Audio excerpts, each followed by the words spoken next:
You're about to listen to TADPOG. Tyler and Dave play old games. It's a comedy video game podcast. We would like to stress that the hosts are not experts and are really just very crass commentators. Seriously, this is an explicit podcast that happens to talk about video games sometimes. So please enjoy this pretty okay podcast with Tyler and Dave.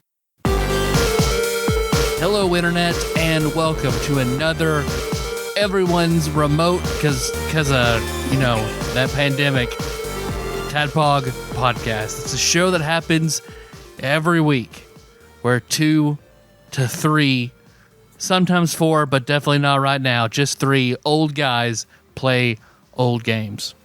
So this week, courtesy of the Randomizer, we're going to talk about World Heroes and some World Heroes 2, since it's a series of shockingly galling Street Fighter ripoffs. It's bad.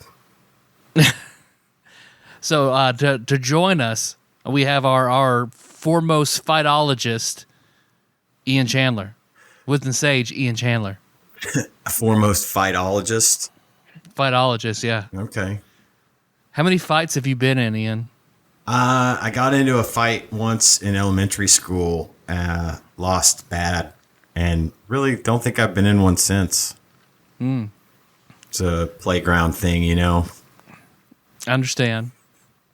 And it was stupid. It was remarkably well organized. Like we had planned it for recess, and I don't know. I don't even really think it was a fight. I knew the kid was going to whip my ass, so I probably just sort of backed off and said, "Nah, you got me." Do we have any other hosts out there? Hey. Our bespectacled host? Hey, it's me, bespectacled guy who's on this show. How is everybody? Good. It's all right. How's Jack doing? Still, but he is walking up a storm. Nice. Good. Healthy? Like up and down the hall, and everything's very well. He has to have his hands raised in the air while he does it, but he's walking. Hey, That's awesome. I'm going to try that. Maybe it'll allow me to walk better. Yeah, I'm going to stop carrying things.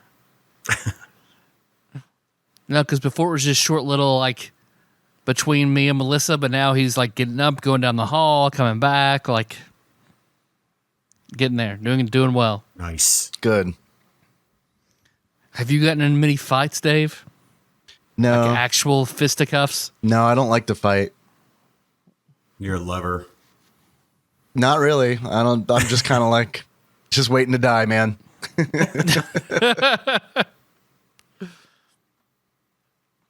I remember, I guess I got in a sort of fight.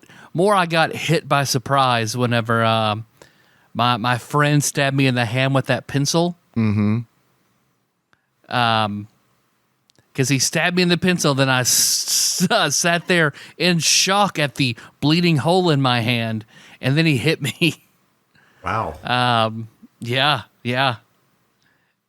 So he leads off by stabbing you in the hand with a pencil, and then takes that opportunity to punch you.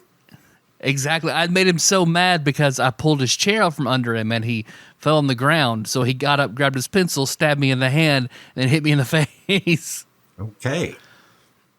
This was in class. Say what? This was in class.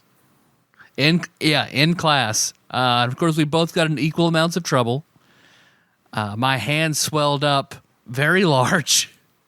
I still have, you could barely see the scar. This was in 6th grade. Remember that same year, because you meet a lot of new people in 6th grade. It was like 4 schools coming into one. And I didn't know one of the kids that I was happened to sit at a table with at our break time was like the really bad kid. Didn't know that. And he kept poking fun at me. And then whenever I poked fun back at him, he hit me. He just stood up and hit me across the face. And I stood there sort of shocked before I stood up, hit him across the face. And then we both jumped up and went across the tables and got in our boxing stances before we were broken up. Did you take old-fashioned boxing stance, like with your fists? One fist way far out and the other kind of close. And come on, really close. I was Harvard champion in 1912, mister. Your dad trained you. A kangaroo trained him. It's fair. So yeah, those are pretty much the only two. Yeah, I think the only two fights I've been in. I was never assaulted with an office supply, but I do have an office supply injury related story from my youth.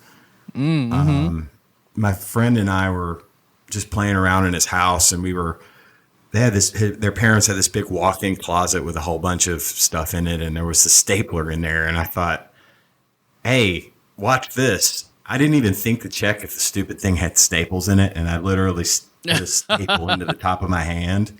Shit. Only the thing is, I didn't notice it until about 20 minutes later. My friend, John, not Captain Gun Nerd, but another friend of mine named John, he's like, dude, what's that in your hand?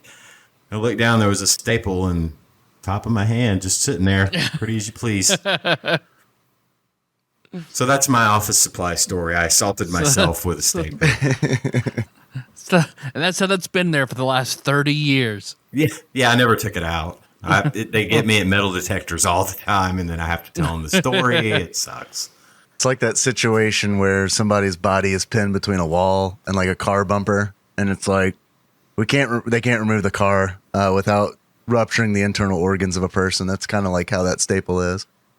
Yeah, exactly. If I take it out, the whole arm goes. It goes. You're gone. It's like undoing your belly button. It all comes out. Yeah. I gotta say, this remote thing is weird because it's like listening to the podcast. Only when I talk, you guys answer me. When you talk, we stop talking. Yeah, it's weird. Like if I was to be like, "What the fuck are they talking about?" You guys would actually respond. It's usually weird, like real time podcasting.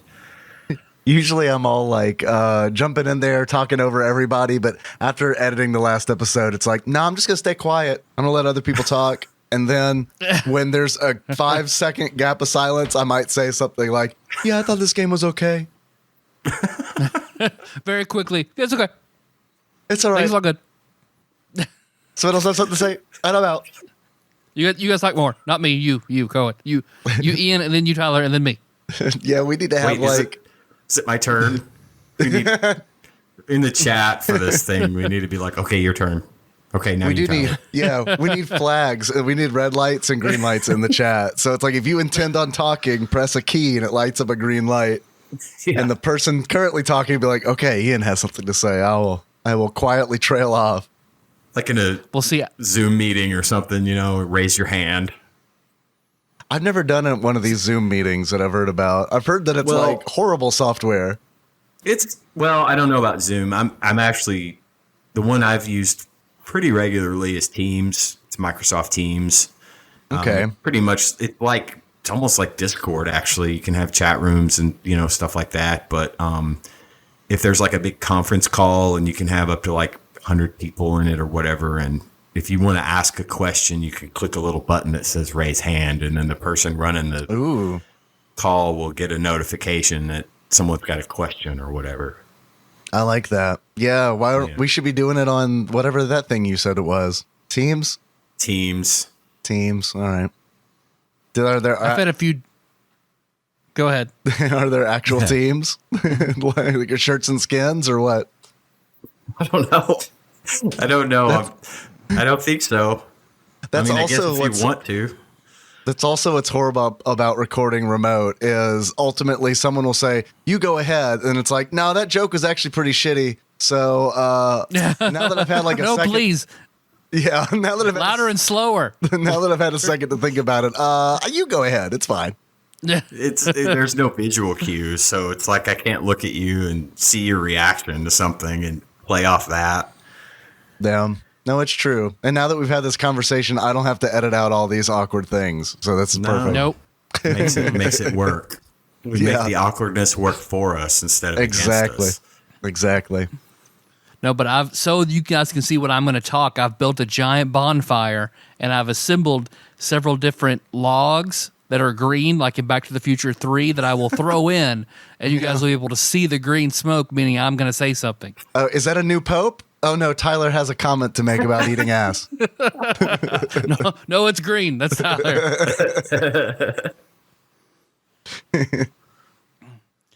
No, I've had 2 doctor's appointments over Zoom so far. I've declined the telehealth. Man, I don't like the telehealth. I had a doctor's appointment.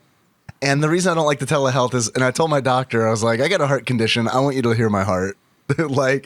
And he's like, well, we can schedule you an echo. And I was like, hold up, chief. My insurance isn't that good. Can you just listen to it? You know, the old Put your microphone real close. Yeah, right. Yeah, I'll just hold the phone to my chest. You can tell me. Does that sound right? Like my doctor had me put my phone close and take like 5 deep breaths. So did he really? Yeah. I mean, I was just there to get more pills. So, I mean, I guess he had to do some doctoring. I don't know. Man, you're the one that's messing it up for all of us. You go into the doctor just for the pills. Well, then I had to go to the office anyway because my sleep medicine is a controlled substance, and they were having all sorts of issues. Normally, you can't send those like to CVS electronically. You have to go pick up a copy. So them trying to send it physically, even though they were supposed to be able to bend the rules, just didn't work. So I had to come pick it up in person anyway. Of course. Yep. I had to go to my doctor for the first time in a while. I hadn't been for a checkup in a long time, and I called them to ask about something I had going on, and they're like, no, we need to see you. I'm like, what are you talking about? I just have a question about a prescription that you've been prescribing me. Well, you haven't been in here for 3 years. Right, because I haven't needed to come in. And they're like, no, you need to come in, and also this is going to be a new patient visit because you haven't been here in 3 years. And I'm like, I'm not a new patient. I've been a patient for a long time. No, sorry, we have to start over with you, basically, and that means your insurance isn't going to cover this first visit. What? Fuck? Wouldn't count it as a checkup because technically it was a new patient visit because I hadn't been there in 3 years. So it was just, I went and it was fine, but it sucks. You know, they're trying to make it, they're saying they're trying to make it easier, but they're not. They couldn't do you a solid. No, and the thing is, I installed the network at that doctor's office, y'all. Oh my God. Take it down. I have been there. They're a client of the company I work for, and like I haven't been there in a while, but I installed their network. They know me. It's not like I don't know. Ian, you look 3 years older. What's wrong? Well, time passed. See. So the real question What is, else have you guys? how long ago did you install the network? Oh, it's been longer than 3 years. Okay, all right. Because I was about to say, like, if you installed it within 3 years, they should have said something. Nah, I mean, but that's just it. It was installed so well, no one's had to go back. So there you go. Yeah, they should reward you. Yeah, help me here. Well, you tell them they doctored you so well. There's no need to go back. There you go. What else have you guys been up to this week? I don't know, not a lot. This a couple weeks ago, I built. I screened in my front porch for Tanya for her birthday, and that was a challenge, but it came out pretty well. The biggest problem was that it was, like 100% humidity and 90 degrees every single day that I was working on it. So I probably went through about 180 ounces of water a day during that process. But it has been gross. You're probably fortunate not to be out in the garage right now because I went and got the soundboard and it was super gross out there. I bet. I haven't mowed the yard in like probably a month because it's like every day has been like, nah, I'm not going to do that today. I'm at that age where I can't overlook it. Like I looked at the yard the other day and it was grown up just a little bit. And I'm like, nope, I'm just going to have to tough it out, mow this yard. I can't I'm just an old man now. I can't let it go. I get it. It depresses the shit out of me to see it all shaggy and shit. But I'm not at the point where it's like, yeah, I'm going to get out there. It's miserable. I can't do it. Well, and then it just rained a bunch today. So now you definitely can't do it because it's too wet. Well, that's what we call a good excuse. Yes. Since I got borderline sun poisoning the last time I did yard work, Melissa was like, I'll mow. It's fine.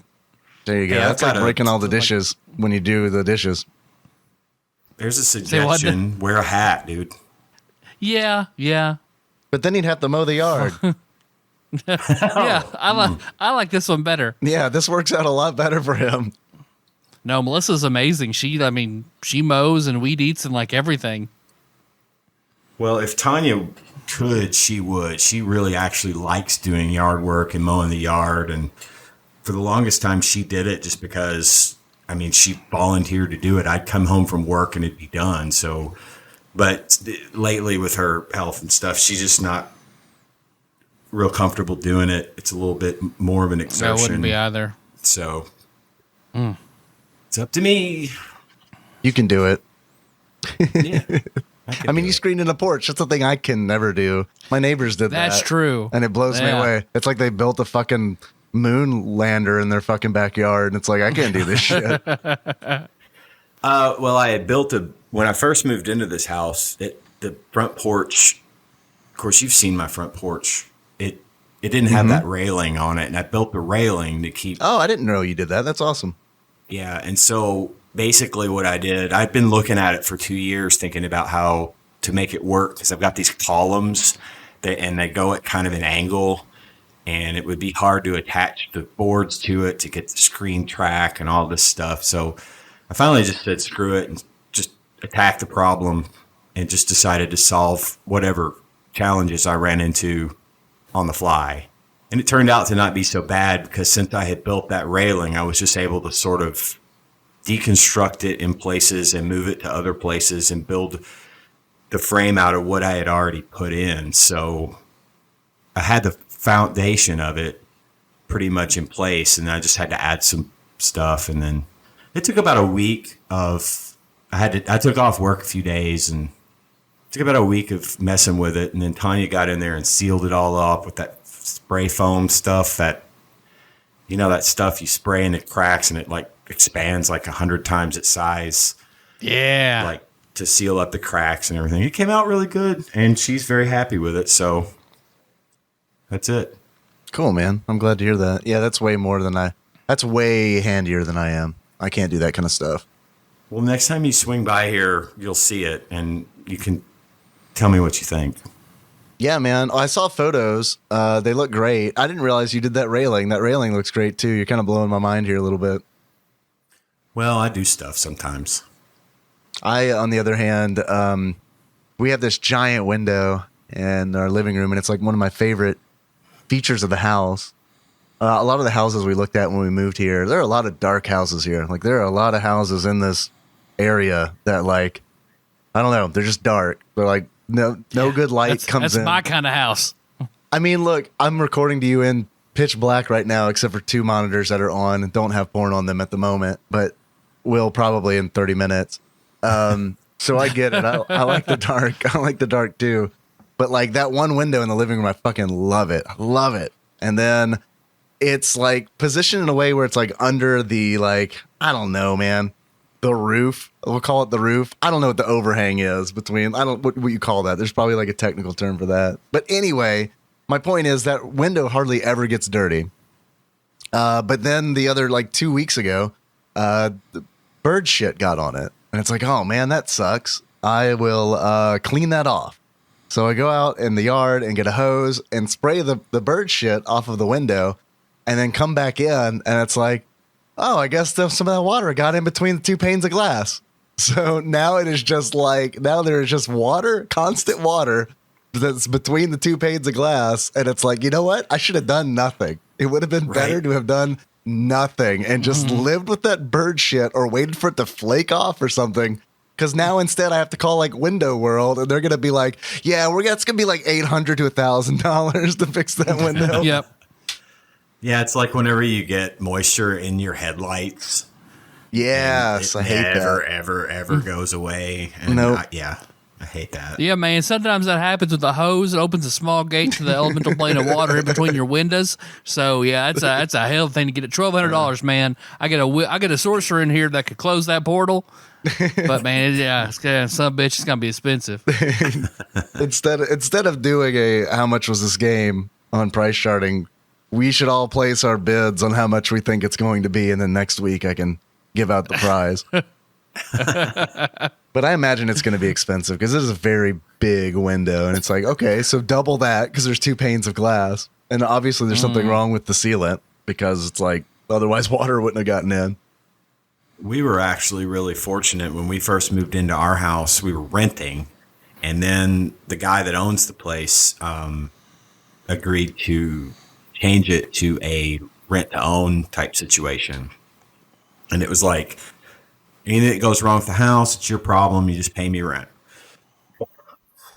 I was like, okay, well, if I'm going to do that, then you're going to replace every single window in this house, and you're going to get me a new air conditioning and heating unit because all of those things are terrible, and it's costing me a fortune. He was like, okay. So we got all new windows with lifetime warranties. So if something goes wrong, we get them replaced. That is nice. And like a $3,500 brand new air conditioning unit. So yeah, that was a pretty sweet deal. Yep. And to boot, excuse me, I don't know, my throat's got a tickle. To boot, when we went to apply for the loan to buy the house, they were like, what do you have for a down payment? I said nothing. And they're like, well, promises. You can't do this without a down payment. And I'm like, well, how much do I need? I've been renting the house for this long. And they're like, oh, you've been renting from the seller? I'm like, yeah. They said, oh, well, then we'll just supply all the rent you've paid in the last 7 years as your down payment. Okay. Hell yeah, okay. Yeah, so I was able to put down apparently a pretty ridiculous down payment because I've been paying rent for like 7 years on this place. I'm sorry. Gosh. Damn. So yeah. You should stop choking that small dog. Right. I feel like I've got a small dog's hair in my throat or something. Just your stressed Pomeranian you just squeeze. That's a designer breed. Pop out like one of those squeeze things where the eyes pop out. Only it's weird. They don't. It's the only. It's the only dog that Mel Gibson bred. It's weird. I had neighbors that had a Pomeranian they just stopped giving a shit about. So it was just a roaming wild Pomeranian that just looked just all the big hair, but just like muddy and dirty. It looks like a bush that would just roam up and down the streets and you couldn't get close to it. It's a feral Pomeranian. Yeah. Exactly. It's like a feral fry kid.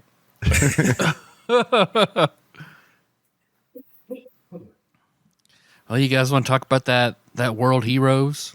I do. I want to give a little bit of an update because a few people have asked. You guys both know this, so it's not new news to you guys. But Nikki tested negative for COVID, so you might probably have assumed that. I don't know. I might have done the show if she tested positive. I don't know. I mean, it would depend on how bad she was, I guess. Honey, are you okay? Are you good enough for me to record a podcast tonight? Okay, good. All right, I'm going to do it. No, she's makes vent gargling noises. Yeah. No, she sounds fine. She sounds fine. So no, that all worked out. So to anyone who reached out to me, I appreciate it. But yeah, she is good. Yeah, I was driving while I was listening to that episode, and I heard you say that, and I freaked out. And immediately when I got home, I was like, I got to call Dave. Yeah, I appreciate the call, man. But yeah, it all worked out. It all worked out. So she's good. Good. Because I text Josh not too long ago, just checking in on him. So I just text him, everything going okay. About 10 minutes later, he says, Tyler, protesters in Portland are being abducted by federal officials without badges and unmarked vehicles. Jeff Bezos gets richer and richer while an unprecedented number of people are unemployed. Coronavirus cases are steadily growing and the president is selling beans. The Mother series will probably never have another sequel. Everything is not okay. I was like, I'm also bummed about Earthbound. Be like, dude, I was just asking about you, man. Well, you guys, do you hear that? I do hear that. I haven't heard that sound in a minute. Yeah, man. Wow. Who could it be? Did everybody hear that? Did everyone? I heard it. It's amazing. I heard something. It sounded like 11 to 12 stressed Pomeranians and a Pomeranian centipede coming down some tiny, cute-ass Thomas the Tank Engine tracks, ushering in a segment that we like to call Dave Reads Wikipedia over the internet. Dave reads from the internet over the internet. Over the internet, yeah, it's recursive. From the internet to the internet. Yeah, for kids, by kids, from the internet to the internet. That's got to cause some sort of like weird dimensional fold in on itself, right? Yeah, absolutely. That's what we strive for here on this podcast. Maybe you shouldn't do it. If we're not, go ahead. If we're not folding reality on itself, then we're not doing our job here at TADPOG. Of course I hear that. Okay, guys, World Heroes. Man, what a great logo. It's got World Heroes, the words, and that's pretty much it. They're tilted kind of like in that X-Men style. And then they've got this sweet ass like colored pencil desert chrome effect on it. It's so metal. Yeah, I'm sure it took someone a really long time to do in the early 90s, but man, I feel like they probably could have pushed it a little bit more. That's just my critique. Yeah. It's I'm looking at it now and I'm underwhelmed. Yeah, and that's all that Wikipedia has to say about it. It's weird.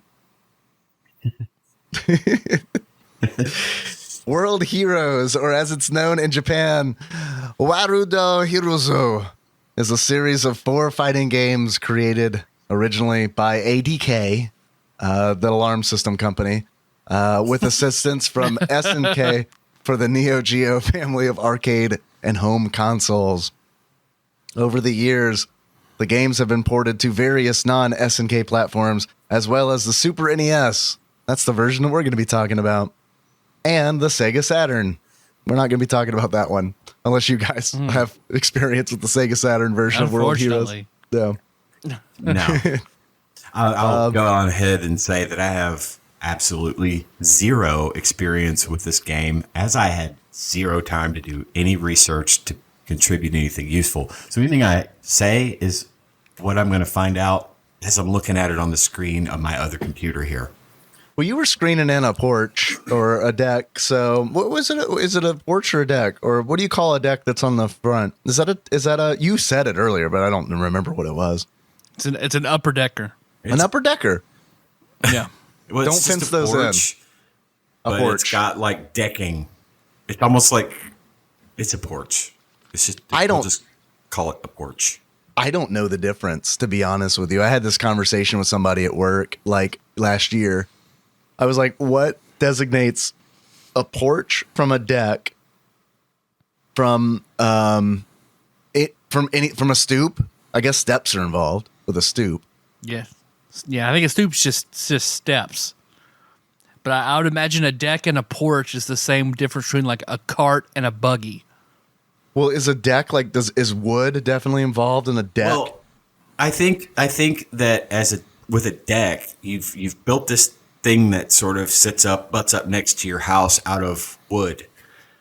The porch, my porch actually has a foundation. It's like physically part of the house. And so okay. I'm not sure, but that might be the delineation there. It's like the porch is an actual part of the house that's part of the foundation. It's just that when they built it, it's not like the part you walk on, the floor is not like a concrete thing. It's just wood. So that's like the decking. That's the decking, but it's actually the porch has a brick foundation and it goes all the way around and under it. And it's got attached like concrete steps. So I think that's probably the difference. But see, I feel like that's fancier than a porch because it's like, what do you call the concrete slab that I have out, like, out my back door? Patio. A patio. That's a patio. Okay, so that's a patio? Just a concrete slab? That's a patio? Yeah, if you have like a concrete slab poured out in your backyard, attached that's up next to your house or whatever, that you can put like a picnic table on or something, that's a patio. That's all that is. What if I enclosed it? Then what is it? Still a patio? I think it would be a patio still. All right. Okay. Just a enclosed patio. Yeah. But what if you put a deck on it? Then it's a deck. All right. What if you enclose it? Then it's an enclosed deck. Enclosed deck on a patio? Sure. This old podcast with Tyler, David, Ian. I was going to say, you're asking me shit I don't know. I don't know. I don't know. You're building You're the stuff. closest thing we have to a carpenter. Yeah. You're our Al Borland. You're our Ty Pennington, all rolled up into one sweet little package. Well, I wish. But I'll tell you what. One more thing about this. It was the strangest thing because obviously this thing's in the front of my house. And so we're in plain view of everyone. Throughout the process of doing this, I shit you not, total strangers would stop their car in front of our house, roll down the window and say, "Hey, that's looking really good, guys," and leave. Like, it didn't just happen once. It was like no less than 7 complete and total strangers just stopped in the middle. The mailman was like, "God, you guys, this is amazing." And the neighbors, of course, every 10 minutes, "Looking good, guys." I'm like, man, I should have done. I'm getting more praise for this than for anything I've ever done in my entire life. And it's from total strangers. Well, outside of the mailman, they're all relieving the guilt that they're not doing that to their homes, that they're not improving their homes. Because, like, this is how I live. I feel like, well, if I mention that someone's doing something good, then I don't have to worry so much about my house looking like shit. The mailman, on the other hand, he was just walking around. He was like, well, I got to say something. Right. That's true. The day before I really started getting into the project, we actually were driving down the street and noticed that there are 0 houses with screened-in porches on this street. We're literally the only house on this entire street, at least down to our block, with a screened-in porch. So, yeah, I think we're starting something because I saw my neighbor across the street. She and her sister, who works in construction, were measuring, and we were like, "What are you doing?" "I'm just taking a couple of measurements." I'm like, "Yeah, y'all are getting ready to screen in your front porch, aren't you?" You tear that shit down when they start. At night, you take a fucking crowbar and tear it down. You are not going to steal my idea. We did it first. I'm front porch Ian. But it's so nice though, because dude, the bugs around here, we're in the city, in the middle of the city. They're horrible. The bugs are terrible. And we're always having to light those mosquito coils, those little green coils are like incense and gnats and flies. It's just awful. Now that is like a thing of the past. It's so worth it. So Do you have fans built into the top? No. So right now we've got just a box fan in there that we have electricity out there. We have a box fan right now, but I need to install a ceiling fan, but I've got to get somebody over that knows something about electricity because I'm not good with electricity and I don't want to try running wires up to the ceiling. So if I could get electricity up on the ceiling, we're going to put in a overhead ceiling fan. Nice. That's what my neighbors did on their back. And while their back enclosed deck is very nice, when they were showing me the fans, I remember they turned it on and I remember thinking, yeah, but it's just cold inside. You just go inside where it's cold. Come out here, be hot. Go in there, be cold. Yeah, I mean, there have been a couple of days, as much as I like that thing, there have been a couple of days I'd be like, honey, I'm going in. It's just too hot out here. I believe it. You need a mister like in the produce section. Oh, yeah. Ooh, maybe I'll set one of those up. That'd be sweet. Yeah, it would. Sorry, this totally went back to screened-in porch talk with That's okay. That was my doing. Tyler and Dave. That was my doing. So this game, World Heroes, This is super important. I feel like this is probably the crux of all things funny about the game. The rest of it is just very straightforward. But World Heroes, the general premise behind World Heroes is that a scientist, Dr. Brown Sugar, Dr. Brown Sugar, who is absolutely based off of Doc Emmett Brown from Back to the Future, perfected a time machine. And then he organized a tournament of various fighters throughout all of history to combat each other.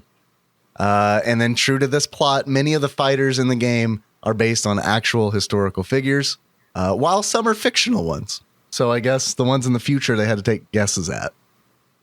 Is there going to be an Inspector Gadget Nazi in the future? I don't probably throw him in the game.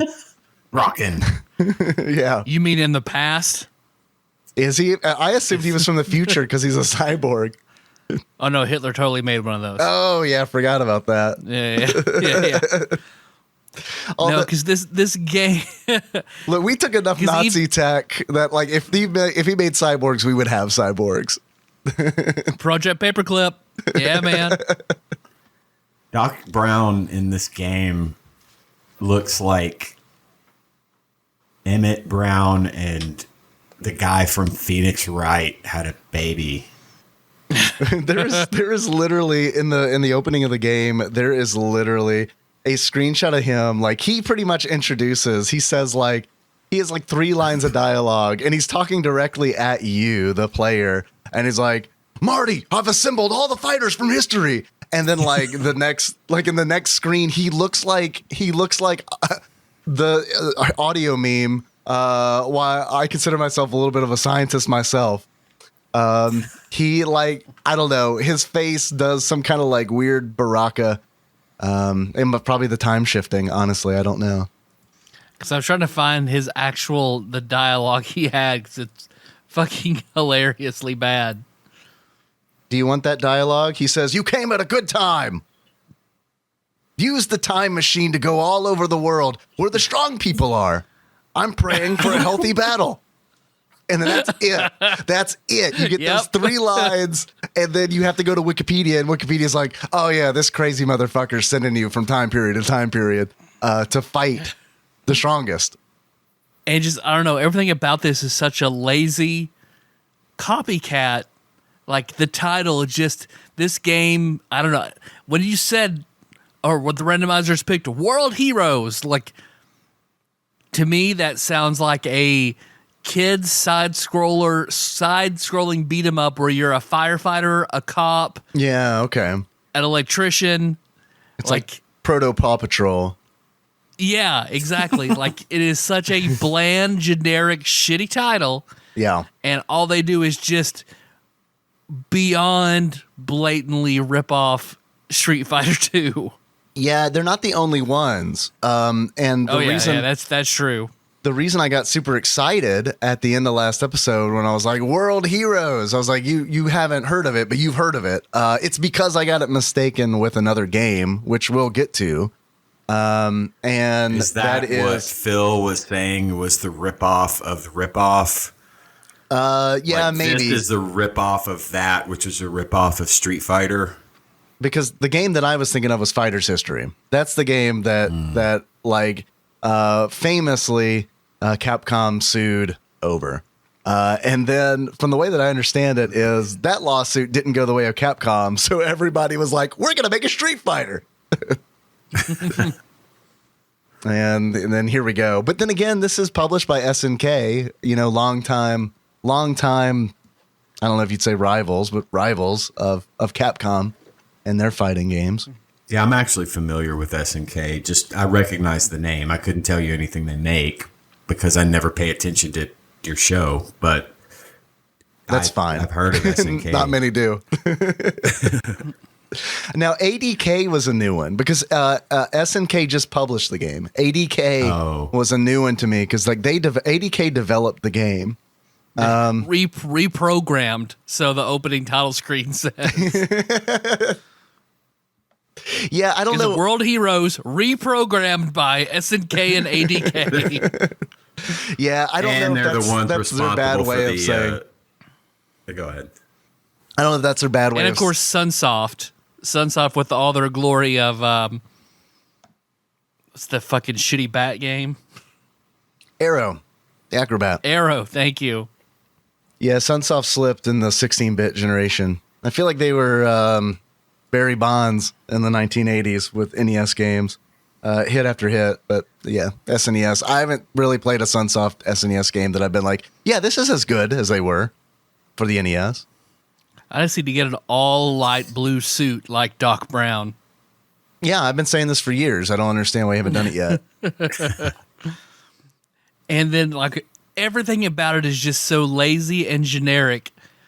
Because I'm just watching the title screen, and of course, then whenever you finally hit start, and it's just what 1, 2, 3, 4, 5, 6, 7, 8 characters, all lined up in a row with just sort of a scrolling background that just says "World Heroes" faded out. And even then, out of these 8, okay, so you have Hanzo, who is the Ryu ripoff. Yeah, he's supposed to be a Hattori Hanzo. Fuma, who I bet is basically Ken.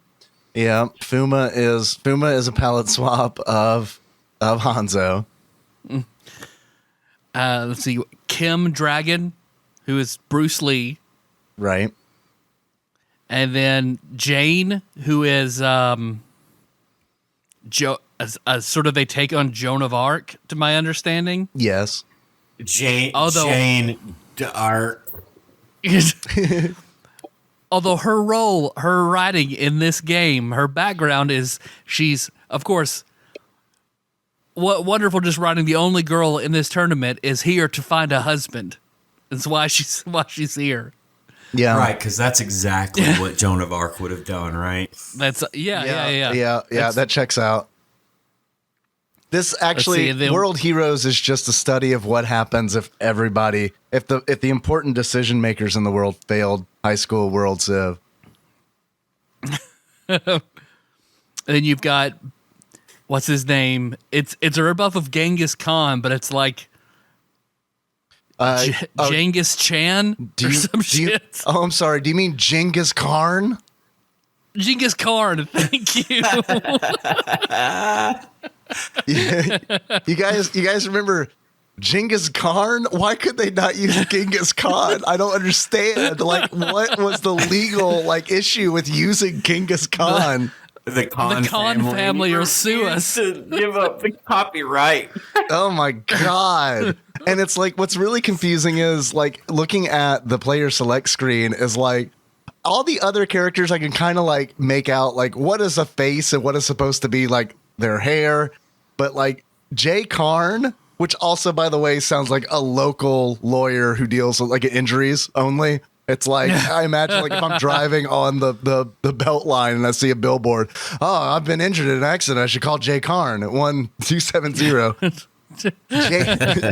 Jay Karn, when I look at his little avatar, I don't know what the fuck I'm looking at. He's got this tiny face. He looks his face looks like one of the faces on Freddy Krueger's back when he takes his sweater off. If one of the faces on Freddy Krueger's back got the Hammer Brothers upgrade from Mario 3, yeah, the Hammer Brothers suit, that's it. And then you've got what is his name? Muscle Power. Power is the wrestler who is might be similar to somebody named Bulk Bogan. I don't know. But he plays a lot like somebody who might be Bang Geef, which, by the way, if there's a Street Fighter parody, Bang Geef is a really good one. Bang Beef is probably better. Band Beef. He is. Are we going to do deeper dives into each of these characters, or should I go ahead and get my commentary in on all of these as we go? Hey, anything goes, man. It's World Heroes. Anything goes. Because M Power, which I feel like they were well, that other game has M Bison. We got to have an M guy as well. We'll go M Power. They have that other game has this Soviet wrestler. Let's do the same thing, but we do things differently here at World Heroes. Let's make him American. Our big wrestling guy's American, yeah. And then what he does is like if Hulk Hogan and Apollo Creed had a baby. Yes, yeah. And when he does his pile driver, he goes, "Number one." Which that was when Hulk Hogan did Extreme Wrestling in Japan. That was his catchphrase. Oh, really? No shit. Really? That is funny. I didn't know that. Well, that explains a lot, man. It actually does. I thought it was a lot of the people from like the 80s and 90s, like before they got big in WWF, were wrestling in Japan. Like that was Mick Foley's big thing. So basically I'm diverging a little bit. This game has the more interesting part of this game is a mode where you're basically in an extreme wrestling match. You have a normal mode and a fatal mode, which I think the fatal mode is actually kind of cool. And I don't know that honestly, I don't know that ported over to the SNES the way that it did, the way that it was used in the arcade, because this was an arcade game and originally, and there's a fatal match mode in the arcade game where I read about this, where there's like traps and shit like out on the battlefield. I played the arcade one. Oh, shit. Well, maybe I just missed them in the SNES version. Like, are they very obvious? See, I'm gonna have to boot it up now and see what I did. Well, no, I mean, this is really slow and this shitty, but at least there's this fatal mode. Well, I'm confused because I'm curious if maybe I just overlooked it. Like, I mean, are the traps just like they're like just little pucks on the ground? But what are they? You'll have like the ropes are on fire or electric around, so you'll get hurt if you bump into them. Well, then you know what? I don't think that they. Shocker, I don't think that they implemented it well because like I didn't notice the difference between the modes. I honestly assumed when I played on the fatal match mode, I was like, okay, well they didn't give me continues. Okay. No. Here, let me make sure I'm doing the right thing. Go. Then the next character, we have our American wrestler. So what's the opposite of that? We'll just put a Nazi in the game. A nod to world history. Who is absolutely Inspector Gadget, but imagine Inspector Gadget as a future Nazi. Like, yeah. He's in the secret police. Yeah, well, yeah. He's M. Bison meets Inspector Gadget. Yeah. Yeah, that's really good. And then make his clothes gray. And then you've pretty much got him right in your mind. He's kind of like Dalsim. And that like his kicks and stuff are all like, because his legs, since he's a cyborg, like they're all telescopic, right? So it's like when you do like a low kick, his legs shoot across the bottom of the screen like Dalsim's would in Street Fighter. Well, and then the last character who is, another historical figure, but as I'm playing him, it's just like this is if the Wizard Bigby from D&D were in a fighting game. Yeah. Because that's your Rasputin. I was looking at another note on the snk.fandom.com. It says, according to 80K World, other famous people considered for the cast were Al Capone, Billy the Kid, Musashi Miyamoto, Napoleon, and Jack the Ripper. I think those are really good options. Jack the Ripper would have been good. And they probably should have gotten rid of Jay Karn to make room for one of those interesting characters. Yeah, it says the only one that actually made the cut during the whole prototype lineup was Hattori Hanzo. The Ryu clone. Damn. Jack the Ripper is actually, when you select him on the player select screen, he's just a question mark. And then the other opponent doesn't even have a chance. You just catch them off guard. And then the rest of the game becomes a murder mystery where the rest of the characters have to try to figure out who did it. It's a cool mode. Or Jack the Ripper is completely useless unless his opponent is a 19th century prostitute. Yeah. Although I'm willing to bet Tyler listens to enough Last Podcast on the Left, he can probably tell us who Jack the Ripper was. That is hotly contested. No one really knows who he is. Probably Amelia Earhart, Jack right? the Ripper Same is person? most likely a few different people who just like really rich people who really enjoyed killing prostitutes. Well, I heard that they had come to some sort of agreement as to who he might be, as close as they'll ever get, but I can't remember who it was. Probably a time traveler is my guess. Probably a time traveler. Time travelers are going to be the only ones that are ever really going to truly be the ones that got away, right? Yeah, they're specters, and it's like a rich time traveler is like, where could I go, murder a bunch of women, and never get caught? Probably the era where they don't give a shit about women, so I'm going to go there. I watch way too much Star Trek to not believe that time travel is going to eventually be a thing. So I'm with you on that theory. But wait, let me ask you this, because this is always the thing. If time travel will eventually be a thing, it would already exist, right? Well, not yet. Not for us. Unless it's tightly regulated. Yeah, it would have to be tightly regulated, because Like if time one cop person style. comes back, right? Doesn't that fuck all this shit up? Maybe not. I don't know. The theory is that time travel doesn't actually change the timeline. It just creates a new timeline. So in theory, our timeline would be unaffected. Gotcha. But they would create a new timeline that would go off. Now, that is not the Star Trek way of explaining That's like the Star Trek, or I'm sorry, that's like the Back to the Future way, right? Like the divergent timelines. Yeah, but in Back to the Future and Star Trek and various others, if you go back in time and change something, and like Time Cop, for example, you could affect the future, but I'm thinking Avengers Endgame style, where that's not the way time travel works, where you go back and you do something and it creates an alternate timeline, but this timeline continues to move forward on its own track. It's just you're creating a sort of skew. And like, so both timelines still exist, in other words. I love that, like, divergent timelines. I love like the parallel universes where it's like, oh man, I chose to brush my teeth today versus not brush my teeth. Like, yeah. And then like there's a whole nother universe where I didn't brush my teeth. And then when I think about that, I'm like, think about the cosmic amount of hardware needed to run that simulation. Where it's Lord. like, how many people are in the world? And like, do animals count? Like, if a dog decides to take a shit in the morning versus not take a shit, does that fucking create a divergent? Like, you know what I mean?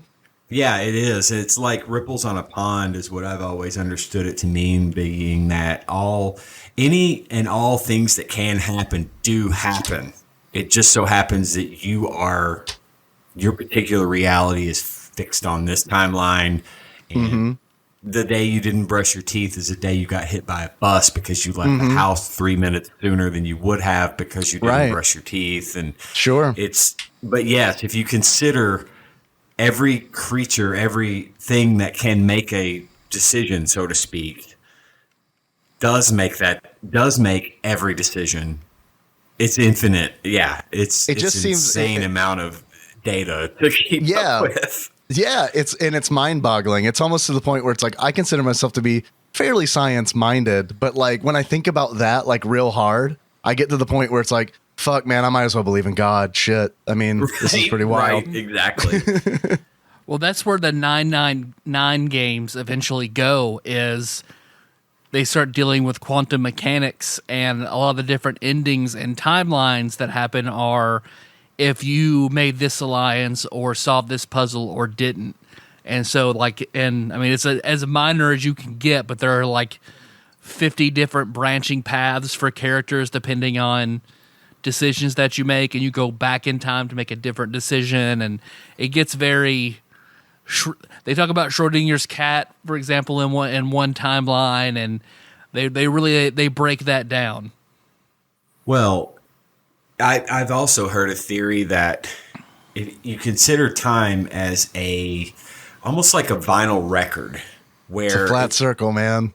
It pretty much already exists, and then you are the needle, and you are moving through a predetermined set of circumstances, and at any point that needle can skip, and it's just there's all kinds of theories about it, but honestly, I truly don't believe that time travel will ever become a thing, because I don't know. I think it's just one of those things that we can imagine but can't ever actually achieve. And I think if it existed, that we would all know about it, because like we're really bad at keeping secrets, I feel like. Oh, and yeah, especially for real. stretching from now to eternity. I mean, but then again, maybe the human eternity isn't nearly as long as I'm anticipating it to be. Well, and you don't know that, because, I mean, as far as we have been able to determine time as a human construct, and without it, we can't function, because I don't know what time to get up if I don't have time to keep track of, we've constructed time, but really, as Doctor Who would put it, it's just a wibbly wobbly mess of everything. It's just, we perceive it the way we do because of what we are, but it may not be that way. And it's just a difference in perception. Some other species and some other galaxy in the universe might perceive it completely differently, and therefore that's their reality, and therefore we would not be able to exist among them because we don't perceive time the same way. It could all be relative to our species or to our particular place in the Milky Way. I don't know. It's just weird. Did you guys hear that porch building quantum theory episode of TADPOG? Oh, I thought that was X-Files. Yeah, World Heroes. And I did play the correct version. Fatal Match. Yeah, it has the landmines and the flaming electric ropes and shit like that. So it's every fight is more like a extreme wrestling match in Japan. Interesting. There's a whole bunch of versions of this game, right? Yeah, it was ported to, and there are actually more than one of these games that exists. I do want to point out that in the player select screen, Rasputin is definitely throwing up jazz hands. He is the most excited one to be there. He's smiling real big. He looks like if Steve Buscemi played a character on Glee. You're not wrong. I changed the entire course of the world because I wanted to get laid. Oh, Rasputin. Well, they call one of his moves magical limbs. They should have just called it jazz hands and been done with it. And Rasputin's a very good Hellboy villain. Dang. The Tsar's son was a hemophiliac, and I said, don't give him aspirin. So they let me do whatever the fuck I want. Now why Russia is no longer a monarchy. They should have stabbed him one more time. Mm-hmm. I had a 14-inch dick. Supposedly it's in a jar somewhere. Yeah, but I've seen like 5 of those on eBay. They can't all be real. They can't all be, but if you buy all of them, one of them is. I'm the one selling them, and only one is real. I'm just letting you guys know this now. Don't tell anyone else. Unless Rasputin's dick is like Baby Groot, and it's like anytime his dick is wiped off the mortal coil, a little tiny dick shows up and it starts to grow in a jar. Oh shit! But yeah, this game is just slow Street Fighter-y ripoffs after that point. I didn't think it was too bad, honestly. It is absolutely a Street Fighter ripoff. Like, absolutely, it's a Street Fighter ripoff. But you know what? If you get past that, the worst thing about this game is that it is completely unoriginal. And it's like, if you can get past that, it's like, okay, it plays okay. The stories are absolutely ridiculous. Like, you mentioned that, you said her name was Jane. I don't know how you pronounce it. It's Janne. Jeanne. Well, that might be in real life, but in World Heroes, it is Janne. Oh, okay. Jane. I'm looking at this thing. Janne? I don't know. Yenny? But she is the best character in the game. She's Charlotte, essentially, from Samurai Showdown. She has a sword. Yeah. She's Chun-Li with a sword. And she's the best. I mean, looking for a husband. Sword. Looking for a husband who, if you finish the game as Genghis Khan, I just want to say that a couple more times. If you finish the game as Genghis Khan, his ending is Joan of Arc approaches Genghis Khan and is like, man, you fought real good. I want that dick forever. And Genghis Khan is like, nah, sorry. And then they roll credits. If you beat the game as Fuma, the kabuki looking kin of this game, he apparently is Superman. He transforms into mild-mannered Clark Kent, and his boss yells at him, and then the credits roll. If you beat it as Hanzo, it's essentially Ryu's ending. Ryu's ending. It is exactly. Ryu's ending. It is just like, I must continue to travel and challenge myself to improve my skill. If you beat the game as Dragon, it's just Bruce Lee gets a movie contract. He's approached and he's like, would you like to be in movies? Then he's like, yes, I would like to be in movies. And then it's over. Wow. M Powers is probably honestly, weirdly, the most ridiculous one. No, actually, I take it back. We'll save that for Rasputin. M Powers is, so you've got Hulk Hogan, and he's just essentially just holding a wrestling belt. And they're like, he did really good wrestling after this. He won all the belts. He got them all. Damn it. And then you've got Brocken, the M. Bison cyborg. And like his is one line. His is one line, and it says something like, I didn't even break a sweat. Because he's a robot. Because he's a cyborg, exactly. And then Rasputin's is totally the best. He gets sent back to dinosaur times and is chased by a pink Tyrannosaurus Rex. Oh my God. In comical fashion. Hijinks ensue. Well, if Jane wins, then she just none of the dicks are good enough, and she's got to go fight more dicks to only get beaten down. Then we'll marry that person. It's true. Oh, but the final boss of the game. Oh yeah, the final boss. Jeebus. Mercury Jesus. Silver I Surfer. met him once. Because he's basically, he's the Shang Tsung, where he's transforming into all the other characters. Yeah. And the game definitely pauses for a good 1.5 seconds every time he morphs. And then when you beat him, he breaks down like the T-1000 in liquid nitrogen. Yeah. He turns into dust. I think it's really important to mention that Gigas is a cyborg created by the secret organization called Damned. D-A-M-D. Oh no, not Damned. Isn't that the first boss in Final Fight? Yeah, I believe so. Damned. Mm-hmm. Gigas. Are we agreeing on Gigas here? Or is it's up in the air. Gigas, damn it. Gigas is an artificial polymorphic being from the future created by a mad scientist named Damned.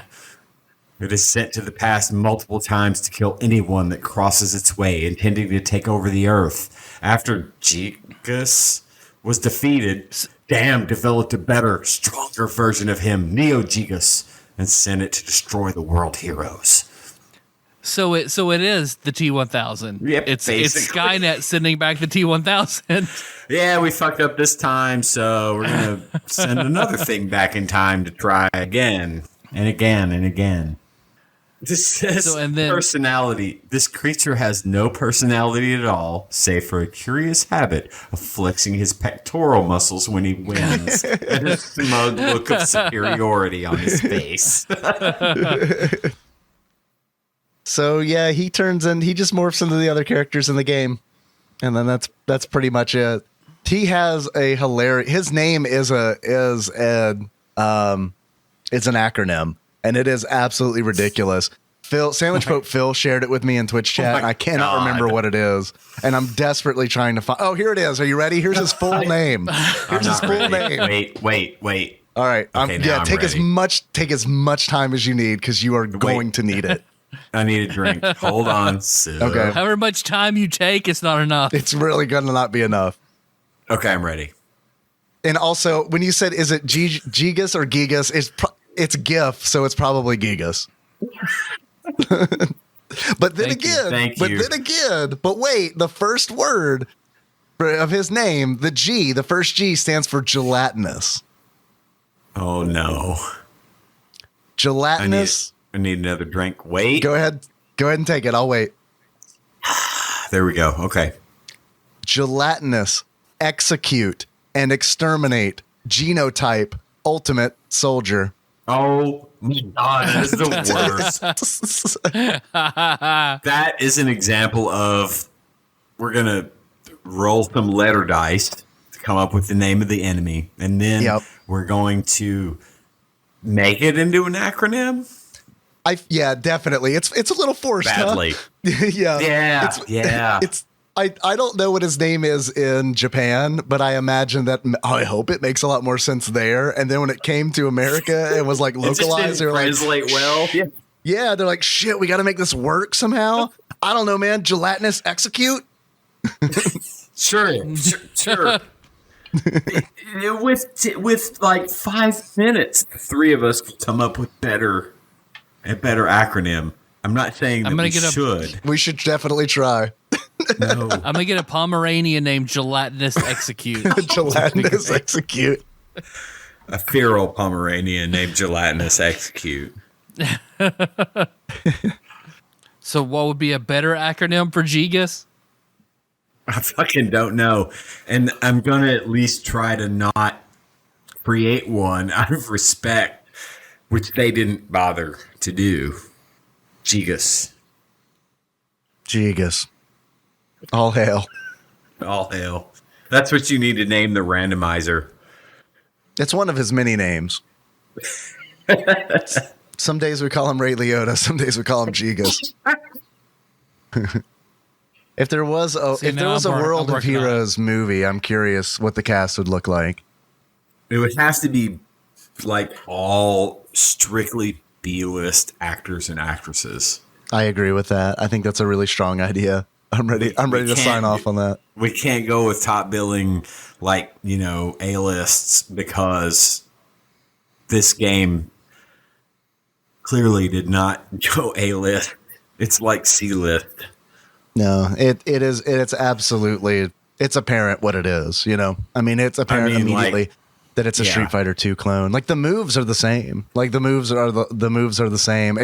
They make little changes, right? Where it's like Fuma, the Ken of this game, and Hanzo, the Ryu of this game, they all have the same inputs as Ryu and Ken. It's just they kind of do them a little bit differently. Like instead of a Hadoken, Hanzo throws a shuriken. It's like an energy shuriken instead of a fireball. And Jean d'Arc is like Kathy Griffin. You know what I mean? Okay. All right. I've always said that. All right. I was thinking 1980s Meg Ryan, but okay, I'll go with that. Man, I got a thing for 1980s Meg Ryan. So well, a lot of us did, but she's got. If you look at the character in the game, she definitely has the hair for it. yeah, you're not wrong. Are you talking about like Working Girl, Meg Ryan? Yeah. I accept that. I've got a new acronym for Gigas. Okay, what is it? So Gigas is the gifted, electronic, excitable, glib, Ultron-like symbiote.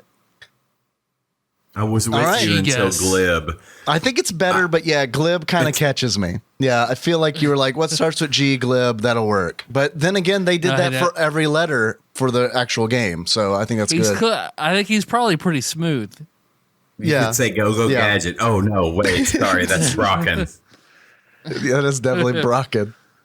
So I played, just because it's a series, I did play World Heroes 2. How was that? Better. It's better. That's good. Is it like graphics are slightly improved. It's a little faster. It's a little smoother. Not more characters, not a ton of, other than it being like improved gameplay. So I think it is the superior version.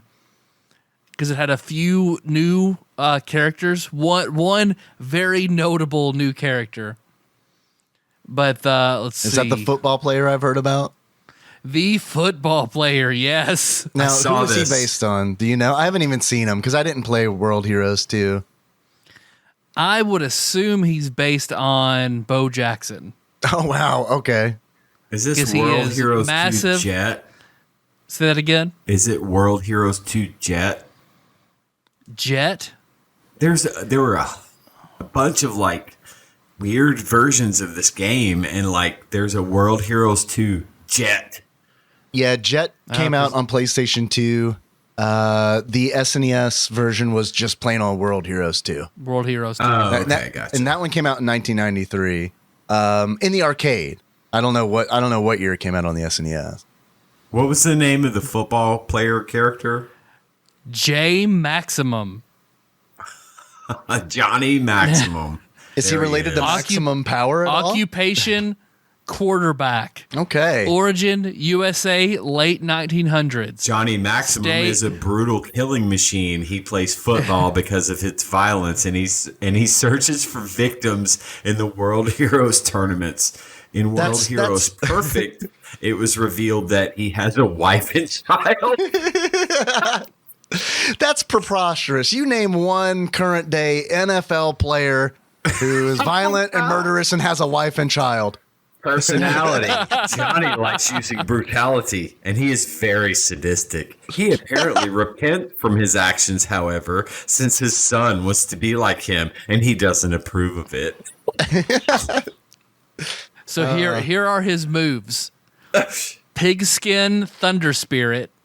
That's where J-Max hurls a flaming football. Jesus. Mm-hmm. Penetration Point. Oh. Yeah, a real Ben Roethlisberger move. Oh, Tyler. That's a body slam. Then he has the shoulder charge, the head crush, and then the lightning tackle. All right, like a good lightning tackle. Let's see where there's Eric the Viking. Oh, okay. I like that. That's a nice addition. So he's about the same size and sort of play style as Genghis Karn. Genghis Khan. Julius Karn. I don't understand why you can't remember Genghis Khan. It just rolls off the tongue and is historically accurate. Then we've got the more racist one, Mudman, who is a spirit warrior from New Guinea, who plays sort of like Tommy Davidson's character in Ace Ventura 2. Only he has the giant tiki mask covering his. I just saw this giant tiki mask. Let's see, and then Captain Kidd, who is the pirate, and Kyoko, who is another very small, quick girl who is there to basically Sakura, that she's there to impress. Instead of Hanzo, they're to impress Fuma.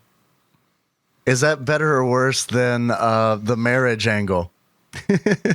I mean, both are seeking male approval. So are they the same? Well, yeah. This does not pass the Bechdel test. As do most Super Nintendo games. The boss in World Heroes 2 is Zeus. Oh, there's also Shura, the Muay Thai kickboxer. World Heroes 2 sounds a lot better than World Heroes 1. Kind of makes me a bummer that we're talking about World Heroes 2. Are we not clearing World Heroes 2 with this one? I guess we are. It's similar. It's similar enough, just with new characters. I think there's no reason to give it another episode. I like Mudman's hysterical French mustache that he has on his tribal mask. He looks like if Jim Henson made a French Muppet in the 70s, which I'm sure he did. But if he made a second one, a less good one, if he put half the time in on one, this is what you would get. You know, Mudman most relies on his spirits to do most of his fighting for him. He is also capable of humanly impossible stunts, such as spinning in midair with just his mask. If I could do that, I would. Spin in midair with just your mask? No, man, just rely on my spirits. That sounds pretty great. And then what? Because the boss is Zeus, and there's also Neo Gigas. Yes. He's back. And then the last like hidden the secret hidden boss is Dio, King of Cheapness. So I watched his ending where he beats Zeus and then beats himself, and turns out it was a clone made by Damned, and now he's out to finish off Damned. What is King of Cheapness supposed to mean? Yeah, I guess that's the OP final boss. Because I did see his hits were taking off like a fourth of the enemy's hit points or hit bar. I do think it's cool. They bring back the sort of fatal mode in this one. The only difference is instead of having 2 hit bars, it becomes a sort of tug of war hit bar. That's cool. Like you hit the enemy, they lose health, you gain health kind of deal. Yes. That's cool. I like that. Bad. Yeah. So really, I mean, they kind of missed their opportunity with not making like a brawler ultimate wrestling game with historical figures. I feel like that's the angle they should have went with. Yeah. The world's historical figures all do Japanese extreme wrestling. I would have played that. I'm looking at this World Heroes 2 Jet and the list of characters, and most of them match up. There's this one called Jack. Oddly enough, he's got like Freddy Krueger knives fingers. He's wearing gloves. That's gonna be Jack the Ripper. Yeah, and it is probably Jack the Ripper.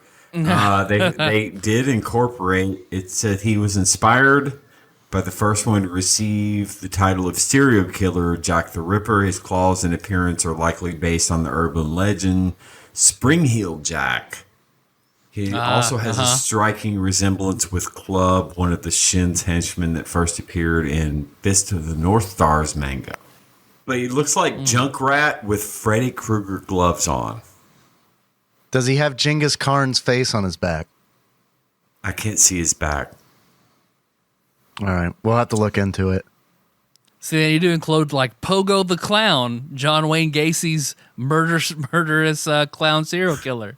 I'd play a serial killer fighter. Them and buries them under his house. Yeah.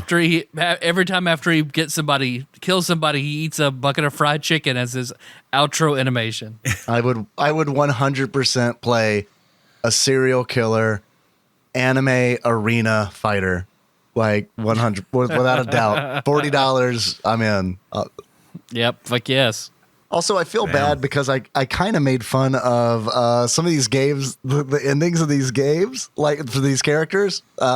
Like when when Rasputin gets chased by a pink Tyrannosaurus. But I want to remind everybody that Gorbachev exists on the Street Fighter wiki because he is absolutely in the end of Street Fighter 2 for Zangief. Yep. So I do want to say that maybe they took a little heavily from that, where it's like, we can make this a little wacky.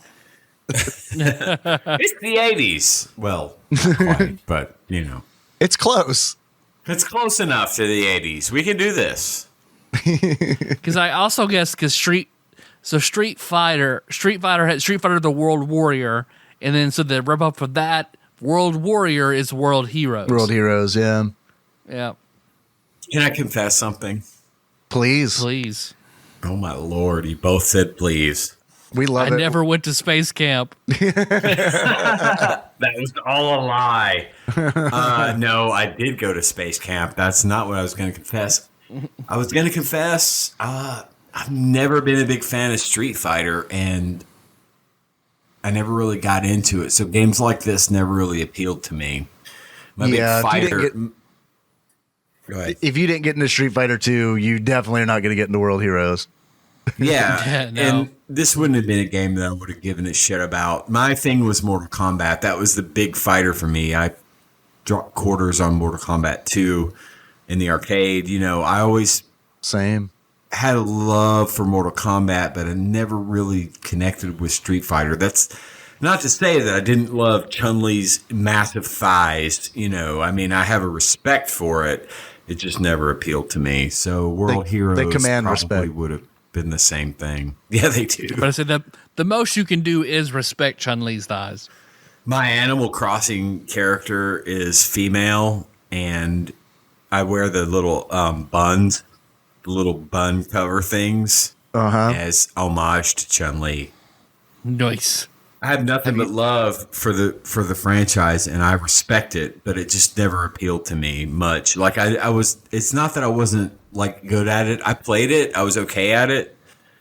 And games like it, like World Heroes. But for me, Mortal Kombat was the end all be all fighting game. And that's where I kind of drew the line. So I liked Mortal Kombat more as a kid. And I think it's just because of all the, the fatalities and all like the fun stuff that was in those games.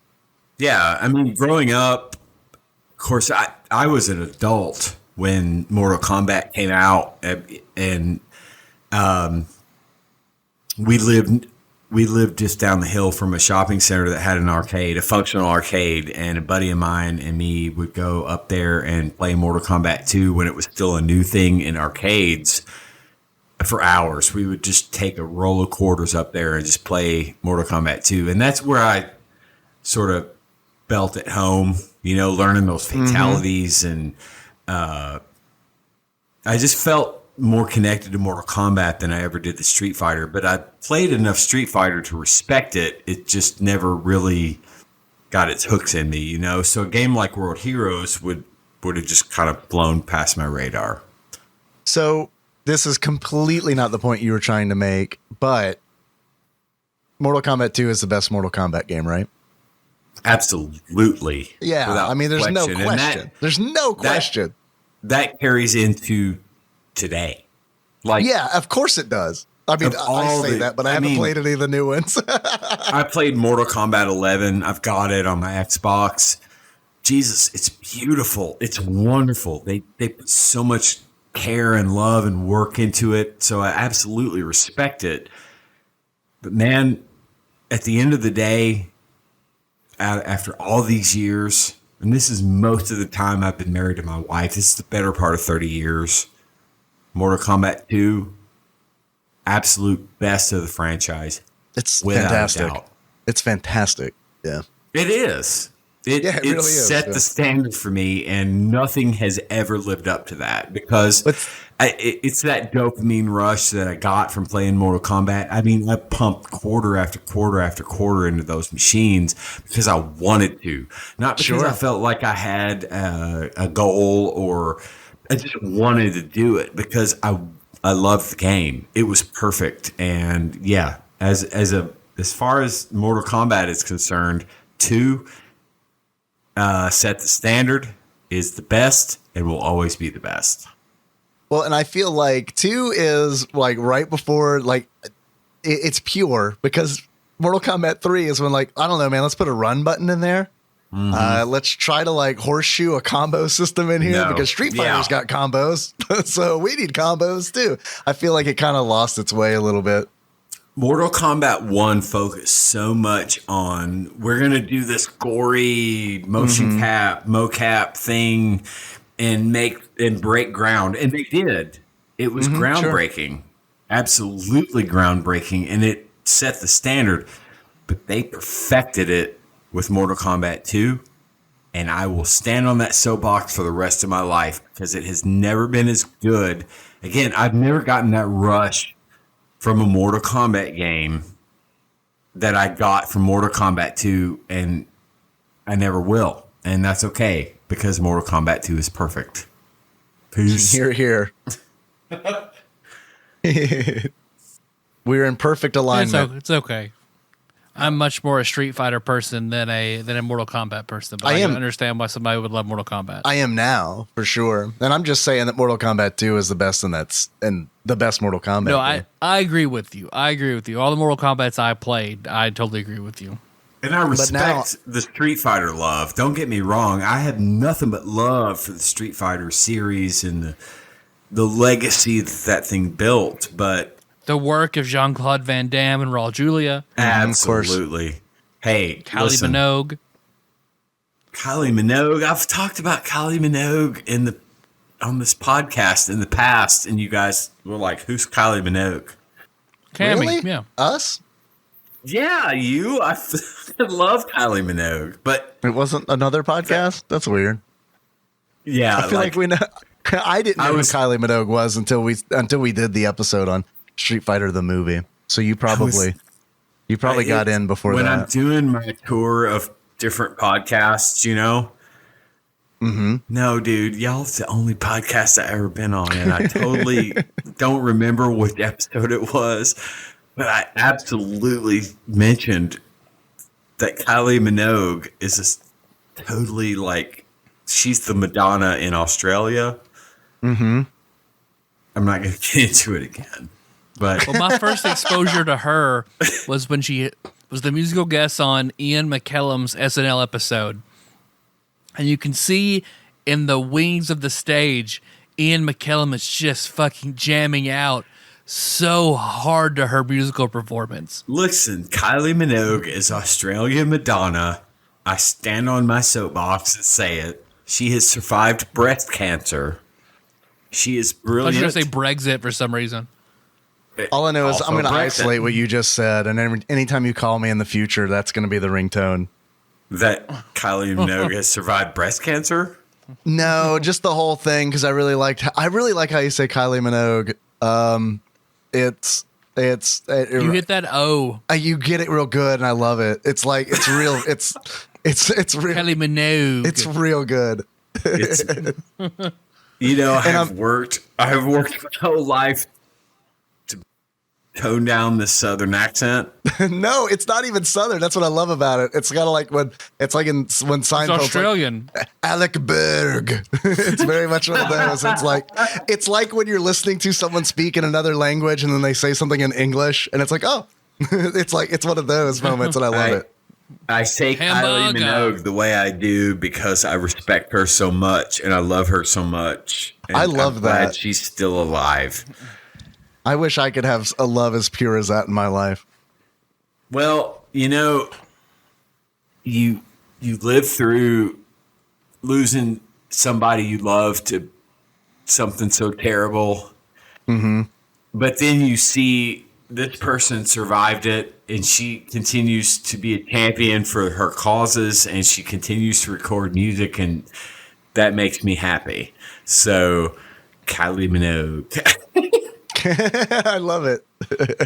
I'm not giving you shit. I legitimately love it. I don't think you are. I don't think you are. I just know that unless I'm having a weird alternate timeline experience where I've time traveled and not realized it, I know I have mentioned Kylie Minogue before.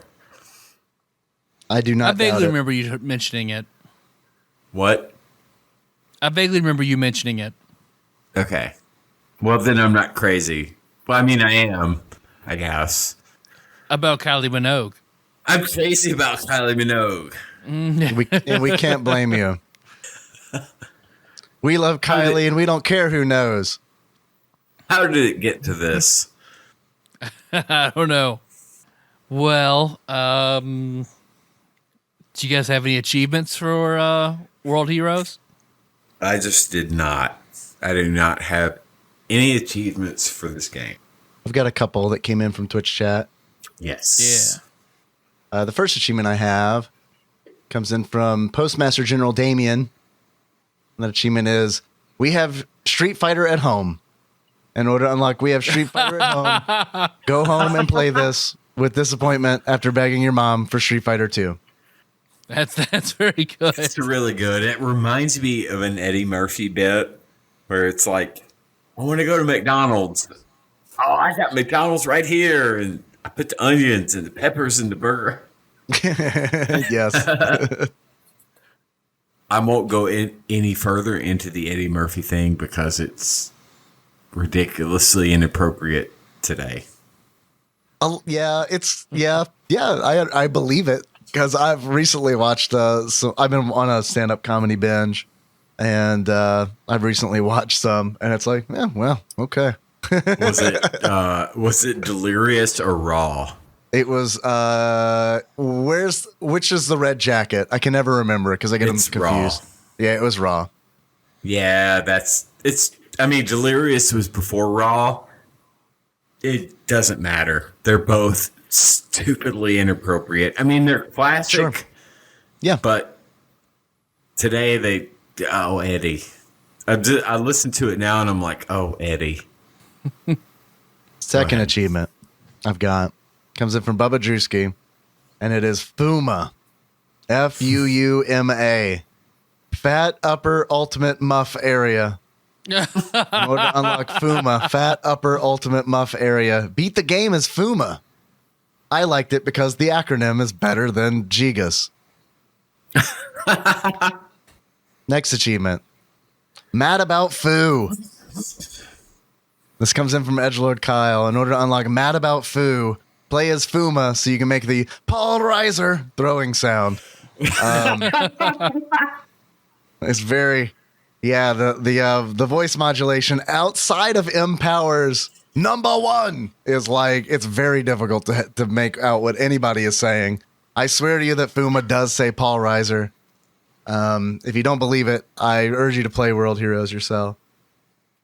Which, by the way, they've got a sweet move where they like, instead of doing a hurricane kick, they just turn their entire body into a throwing star and they hurl themselves across the screen. It's pretty neat.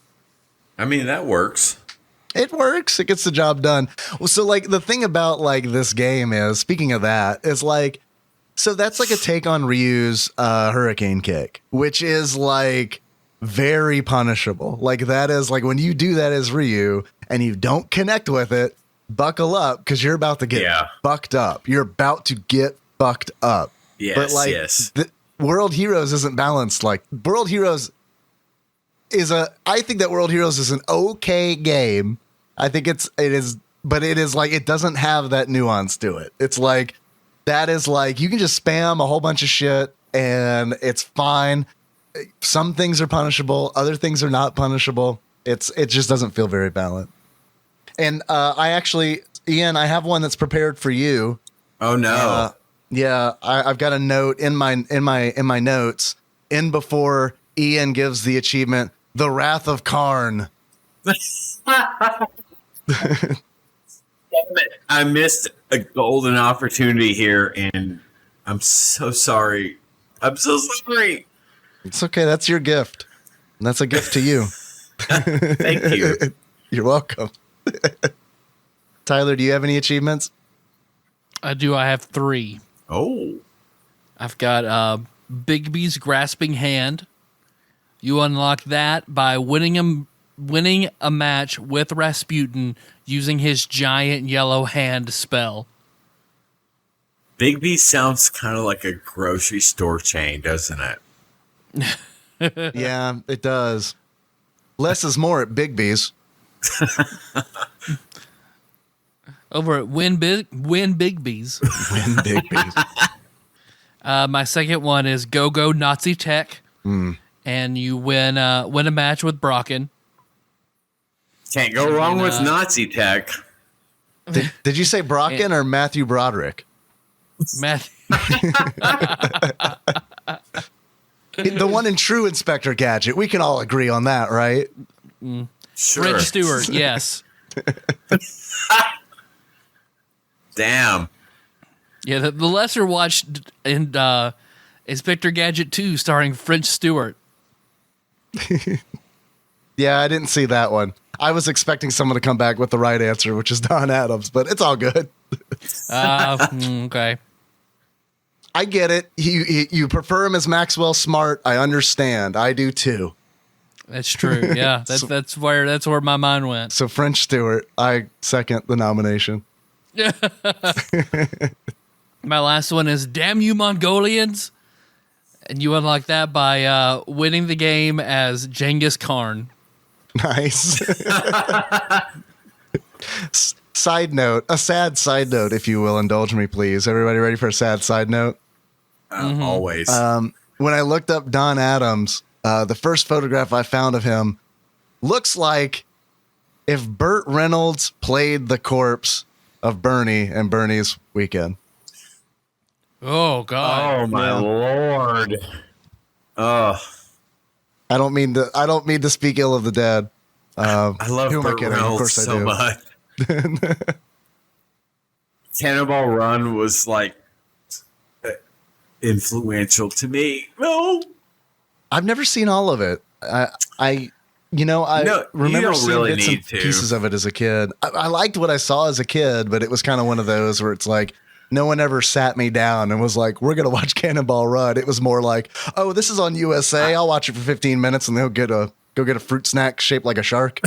I have recently watched Cannonball Run and Cannonball Run 2, and they hold up for me. But then again, I like 70s porn, so yeah, that's probably okay. So including Burt Reynolds' Playgirl spread? I mean, yeah. Dude had a great dick. What do you want from me? Nothing. That's it. That's all I wanted. and great plastic wrap. I didn't know that Cannonball Run 2 was a thing.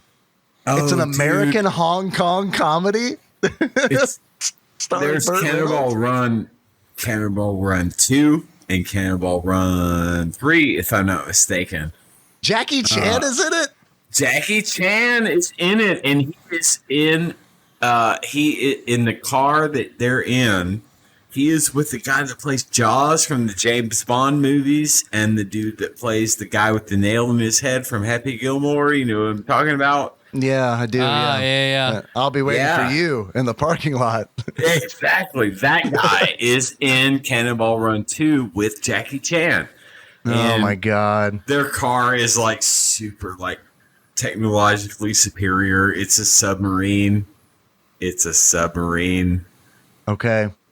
All right. I'm going to look and see. I mean, that's all that needs to be said. It's terrible. It's a terrible movie, but it's a wonderful movie. I don't know. Sounds pretty good to me. I love old Burt Reynolds movies. Smokey and the Bandit, Cannonball Run. I mean, Dom DeLuise is in it. Shit, I don't have a subscription to Stars. I can't watch it. I totally have Stars on my cable package. Oh, man. I recently watched Cannonball Run 2. Yeah, that makes sense because when I look up Cannonball Run, nothing shows up. I guess it's not streaming anywhere. Cannonball Run is so... All the Cannonball Run movies are inappropriate. Dean Martin is in it.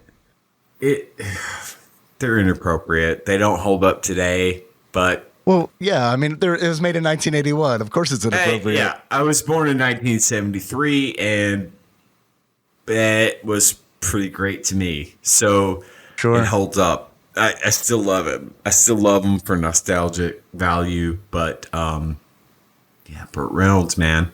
And I have seen the Playgirl Burt Reynolds spread. The guy's okay. A little hairy, but he's okay. I'll put it in the show notes. Does he have a big old dong? It's reasonable. Respect. Do you think he fluffed it? Probably fluffed it, right? I don't think so. I would. I think I legit think that there was they couldn't show an erection. I see. You know what I mean? They couldn't show erections in Playgirl? Is it just soft penises on page after page? Yeah, pretty much. Really? What a ripoff, I feel like. No, this is why feminism started. Yeah. Yeah. It's appreciating the male body for what it is and not what it can do. Can you hear Chandra screaming? Because I think I heard it. All I know is she wants Burt Reynolds' erect penis, damn it. Damn it. All I know is there's a lot of hair. That makes sense. But I haven't seen the Playgirl spread, and that tracks with me anyway. That totally makes sense. I'm all about the hair. I'm a child of the 70s. I love it. Yeah. I am not. I'm the opposite. I want all people. Then I'm in the middle. Momentarily in acid to get all the hair off their bodies. And then I could care less. I'm shaved, hairy, whatever. I don't care. You do you. I like Frank Reynolds when he shaves his whole body. I just want to be clean. Yeah. Have you ever used the depilatory? What is that? I mean, just nature's depilatory over time. I mean, a cream that takes the hair away instead of shaving. Yeah, Nair. No, I've never used Nair, but I've been tempted to use it on my butthole. So, because that gets pretty wild back there. Don't ask me how I know. Just don't do it, dude. It's not worth it. Don't do it. Don't do it. It's not worth it. Don't do it. It's not worth it. I promise. It seems like, I don't know. I think I need a little more convincing to not do it. Did something happen? Here's doesn't it smell terrible because it's basically burning everything off like a chemical burn? You're using it on your butthole. I mean, it's probably going to smell bad anyway. Ooh. Or is it just combining two bad smells? Is your butthole sensitive, Dave? I don't know. I guess I'll have to experiment. That's like elbow skin. You will. If you use the depilatory on it. Depilatory. Depilatory? Diplodocus? Diplodocus? Depilatory. Yeah, I've never really heard of it. But yeah, depilatory. That's what I just always called it Nair because along with a lot of products I don't use, I don't really know what they're called. Yeah, it does a depilatory cream. I went the Nair route on my balls once. Oh, okay. Ooh. Yeah. Ooh. I don't recommend it. I don't know if that's the general consensus, but this explains why you like hair. I'm good with hair. I'm good with that 70s stuff. Give me the bush. Yeah. I take a razor to those bad boys. I get in there. Oh, yeah. Okay. Just don't trust it on the backside. Can't see what's going on. Yeah. I mean, you could do it. It's not going to kill you. Plus, I got to be real with you. I don't know. I've never used Nair. I don't know what it does, but it's like, I don't think I could deal with stubble on my beehole. I don't think that I like. It literally chemically removes the hair from your beehole. How does it grow back, though? The way hair grows back. So stubbly. It gets stubbly then, right? Eventually. Yeah, I can't. I don't think it's not worth the. Just having like a few clean wipes, like a week's worth of clean wipes, isn't worth dealing with stubble on my beehole. It's just, I don't know what to tell you, Dave. Except I've been there, didn't care for it. Mm-hmm. Your results may vary. Okay, it's my path. I have to. This is my journey to take. You do have to take the journey yourself. Yeah, I would love to collaborate with you and find out how you felt about it. It's been suggested to me. I'm gonna go for you. Probably didn't like it. Yeah, I probably wouldn't, which is why I have not done it. It's been suggested to me by Twitch chat probably a year ago. I'll tell you that your Wizened Sage used the depilatory once on the nether region. On the no-no hole? Including the no-no hole. It did the job. Were you preparing for a surgery or was this for funsies? It was just to know. All right. I'm just curious. Didn't care for it. Okay. All right. I'm going to back off this topic before we get into Patreon bonus episode territory. I have some questions for you guys. Specifically, I have some questions for Tyler first to start off. Tyler. All right. If you were to give this game a beard that sums up how you feel about it, what kind of beard would it be? I would give it the cracking, icy, falling apart jawline beard of the T-1000 when he gets covered in liquid nitrogen. Nice. Okay. That makes sense, because of Gigas. Plus it's a cracked, breaking down version of what it should be. All right, yeah. Yes, okay. If you were to give this game a pair of glasses, what kind of glasses would you give it? I'm going to give it a repeat of a pair of glasses I gave some time ago, which were the glasses of Rowdy Roddy Piper from the movie They Live. They're classic glasses, man. They're going to come up more than once. I mean, it's just going to happen. Yeah. So when you play this game and then put on the glasses that show things for what they really are, you think you're playing World Heroes. You put the glasses on. Oh, you're playing Street Fighter 2. Shit, World Heroes is playing me. That's a great movie. I love that movie. It's been a minute since I've seen that. I need to watch it. That's one of those that's one of those movies that I remember watching over and over again on like when we got like a free HBO weekend or something. Like that is definitely one of the movies that I taped and watched over and over again as a 7-year-old. Yeah. It was a formative flick. I am curious. This is a question for both of you. Do you think that this game belongs on TADPOG's top 100? Top 100 SNES games. Let me clarify that. No? Still no? No. No. I agree. There's too many Street Fighter iterations that you can put on there. Yeah, it's tough to have any Street Fighter 2 game on that list and then also have World Heroes on that list. Right. So I wonder what the bar is. What is the bar for fighting games on IGN's top 100? Like, what is the worst game that's on there? Yeah, what's the bottom fighting game on IGN's top 100?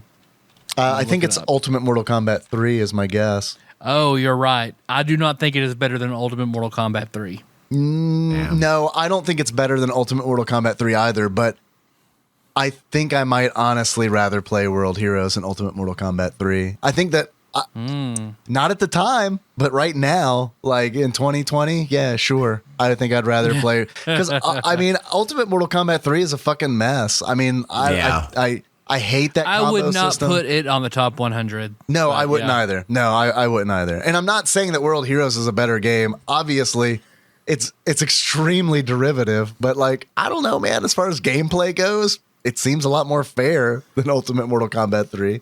Right, and you're talking desert islands here, right? So if you're on a desert island, you're gonna play Ultimate Mortal Kombat 3 or this.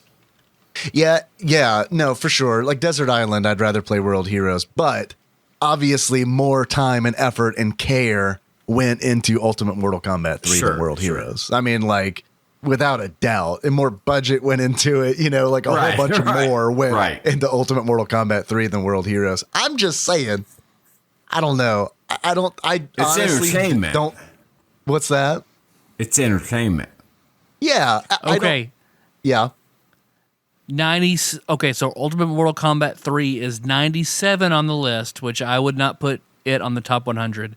Right after that at 96 is Street Fighter Alpha 2. Yeah, and I think Street Fighter Alpha 2 is that low on the list because of how it is on the Super Nintendo. Yep. Because it's a PlayStation game, really. Yeah, I mean that was a next gen game. I think it's just kind of amazing that there is a Super Nintendo version of that game. I remember being surprised when we talked about it on TADPOG. Then the next fighting game after that, 82, is Killer Instinct. Yeah, which I don't know. I have fond memories of Killer Instinct, and I understand why it's on IGN's list because it was marketed so heavily, and it was such a big deal in the arcades. Because I remember when that came out in the arcade, and it was a huge deal. But I don't know, man. Going back and playing it is like, does it hold up? I don't think that it really does. Fatal Fury 2 at 63. I think Fatal Fury 2 holds up. Okay. Yeah, I think that's kind of where we start to get in So the lowest ranked fighting game that you find to still hold up is Fatal Fury 2 at 63. And I mean, Street Fighter Alpha 2, I think is great, but not on the Super Nintendo. You know what I mean? Yeah. Yeah. Yeah. So I guess, that would be my baseline then, is probably Fatal Fury 2. But say a lot of the fighting games are down much lower on the list on the IGNs. I've not looked at this list in some time, realizing it as I scroll through it right now. It's the primordial ooze of Tadpog. I gotta say, because after 63, the next fighting game, still going through. Mortal Kombat 2 at 25. And I mean, I think Mortal Kombat 2 is a great game. I don't think that it holds up as well as any Street Fighter 2, but I do think, because like it's hard to go back and play a Mortal Kombat game.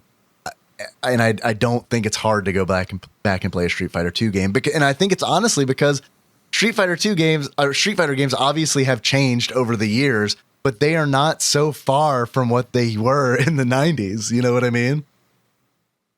Yeah, because at number 6, Super Street Fighter 2 Turbo. Man, it's been so long since I looked at this. Yep. And I think that's the king, right? I mean, that's the king on the Super Nintendo. Yep, and it's the highest rated fighting game by a large margin. Yeah, and I think it makes sense. I mean, I think that Mortal Kombat, I think that series on a whole had more cultural impact than Street Fighter ever did. And I think with the whole ESRB and all that, I mean, like Mortal Kombat definitely has. Yeah, I mean, they're like a fixture of 90s fighters for sure. But I just think it's tougher to go. It's tougher for me to go back to a Mortal Kombat game. I get that. I have because I still crave my fighting game that I crave to play is still Street Fighter 2 Turbo. Not Skullgirls. Yeah, Skullgirls was all right, but no. I like Skullgirls okay too. I have some more questions for you guys. I want to know if you were to buy World Heroes 1 loose for the Super Nintendo, how much do you think you would pay for it on average? I've never seen this in the wild ever. Nor have I. I haven't either. I'll go first. I'll say okay. $8.85. $8.85 from Ian. Tyler, what do you think? $17.25. $17.25. Actual retail value of World Heroes loose on average, according to pricecharting.com, is $8.99. So Ian was within 14 cents of being dead on. Nice. I've never been that close before. It's very close. You might as well finish. Do you think it's worth it? Do you think this game is worth $8.99? I mean, I don't know. If you're a collector, sure. It's less than $10. Yeah. I think that it is. I think that I could justify spending $9 on this and not feel guilty about it. But then again, just for shits and giggles, I'm curious how much Super Street Fighter 2 for the Super Nintendo goes for. You could spend roughly $3 more and get just regular Street Fighter 2 for the Super Nintendo. And you're probably going to be better off. Turbo, though. Yeah, Turbo is where it's at. I mean, if you want to go Turbo, you got to drop at least almost $7 more than World of Heroes. World Heroes. World of Heroes is an MMO. World Heroes is the fighting game. And actually, it's City of Heroes. What about World Heroes 2? World Heroes 2? Well, how much do you guys think World Heroes 2 is? I'm thinking less, like $6.68. See, I'm thinking more like $25. Oh. So $6.68 and $25? Yeah. Okay. Actual retail value of World Heroes 2 loose on average, according to pricecharting.com, at the time of this recording is $14.49. Damn. Yeah. All right. More, but still not that much. Still not bad, honestly. I wouldn't feel bad buying either of these games for their price. If you're a collector, right? Yeah, for sure. Yeah, if you're a collector, or if you're a 16-bit fighting game enthusiast who feels like they need to explore the other fighting options. There's definitely better stuff out there, though. You got any more questions? I do. I have some questions that came in from one Prime Inquisitor, Ross Rachel Green. I went through and was listening to the Power Rangers Zeo episode. Oh, wow. Yeah. And where he asked the questions in real time, it freaked me out. I don't remember that. He asked us questions in real time. Oh, right. Of course he did. Yeah, he did the quiz. Because he was there. Because he was on the phone or what? No, on the phone. Right. You know what I mean. Yeah. No, I forgot. I forgot that Power Rangers Zeo is a fucking game like a few episodes back when we were talking about like racing games or whatever. Yeah. Yep. I could not. You had to say it a few times for me to be like, oh, yeah, the awful Mario Kart clone. Okay. But you got to admit, listening to him talk is pretty great. It is pretty great. But it's also like pretty listening great to John Oliver, talk, but not quite John Oliver.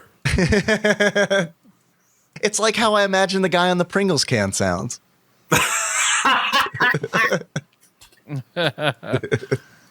You guys ready to take this quiz from Ross Rachel Green? Entitled Yeah, let's do it. Even More One-Word Wonders. Shit. Ross Rachel Green starts, I realize this game has more than one word in the title, but an unfinished alphabetical list is annoying me. I also threw about a quiz about Sunsoft games and games with word in the title, but I have already done both of those quizzes. So this one starts at M. There is no years, just game titles. So, starting with M, these are games, I believe, that just have one word in the title. Are we ready to begin? Oh my God. Sure. All right. Tyler, are you ready? Let's do it. All right. First question.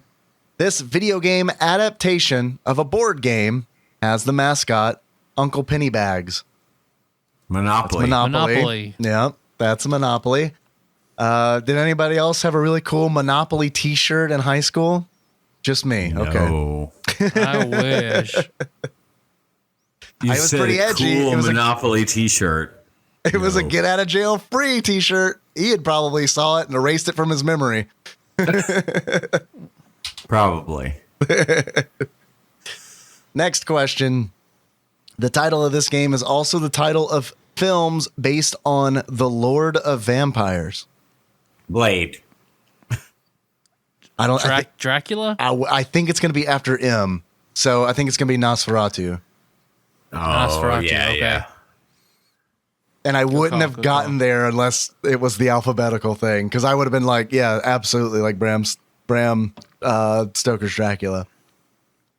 Let's see. Locking in Nosferatu. It is, in fact, Nosferatu. Nice. Next question. This dungeon crawling RPG also hit Amiga, Atari, and MS-DOS and starred medieval history lecturer Will Mason. Zork. Who is Will Mason? Zork? No. I said Zork. So that's all I know. Zork Junior Math. I don't know. Zork, locking it in. It is in fact, Obitus. The game that we're all super familiar with, I'm sure. Obitus. All right, yeah, I was I've never heard of thinking that. about that this morning. Shit. I can't wait to play a game that stars a medieval history lecturer, Will Mason.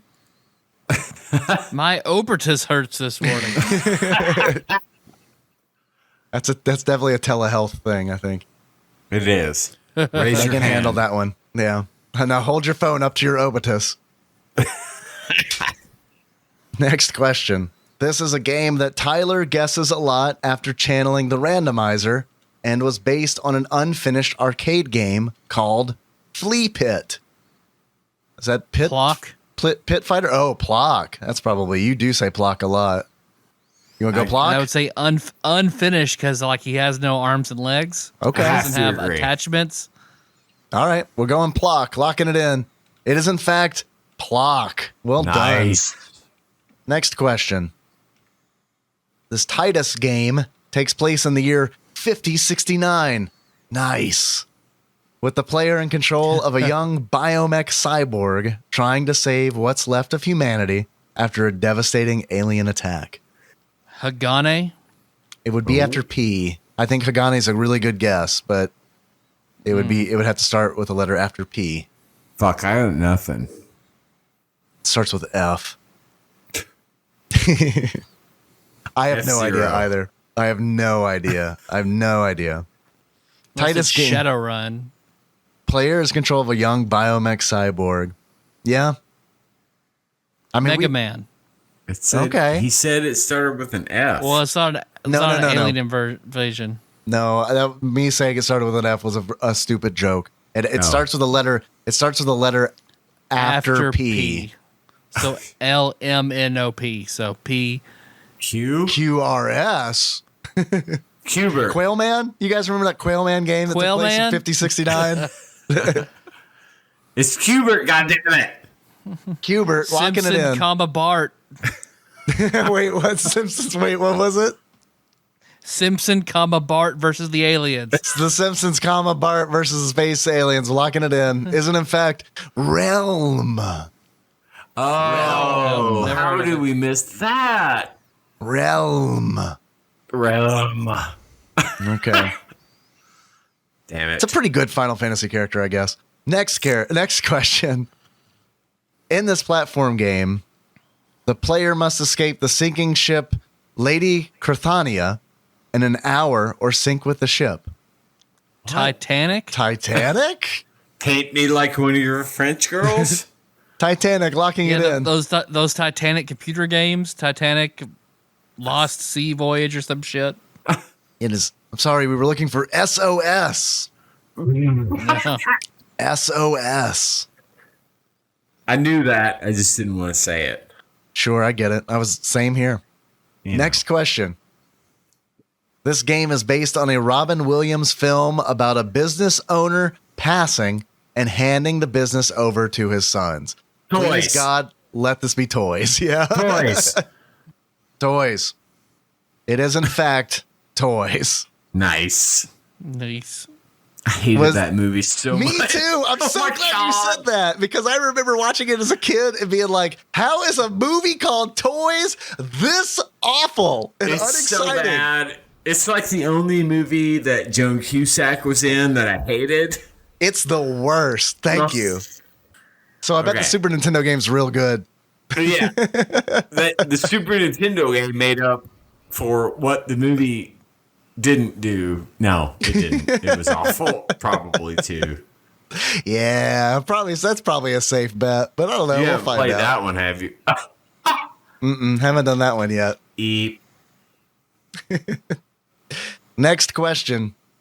This racing game created by the developers of Grand Theft Auto knows a thing or two about cool player names. It's got to be Uniracers. Yep. Locking it in. It is, in fact, Uniracers.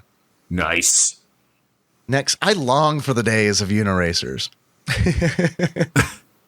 I do. I remember playing, I don't know what I said about Uniracers on the Uniracers episode with Tadpog Sweetheart, Josh Nance, but I feel like I would be a lot more lenient on it now after having played games like World Heroes. Yep. And the anti-uni. Yes, the Antichrist of unicycles. I forgot about that. Man, maybe I will nominate Uniracers as one of the SNES Club games of the month. Hey, that'd be nice. On the Discord. All right, next question. This isometric platformer stars a magical rabbit and is another word for urinating. Piss bunny. No, it has to be after you. Never mind. Squirt rabbit. Squirt rabbit. That's S. That doesn't work either. Has to be a letter after you. Zippy the piss bunny. You literally beat me to it. I was gonna say Zippy the piss bunny. What is the lagomorph? That wouldn't work. Yeah, I don't know. Zippy the piss bunny sounds good. It's an isometric platformer starring a magical rabbit. I feel like we should know this, but I don't know it. It's another word for urinating. What are other words for urinating? Zippy the piss bunny. How the fuck do you not know this? Whiz? Piddles. It's you probably got Whiz. Mario, you got fucking Zippy the piss bunny. What the fuck?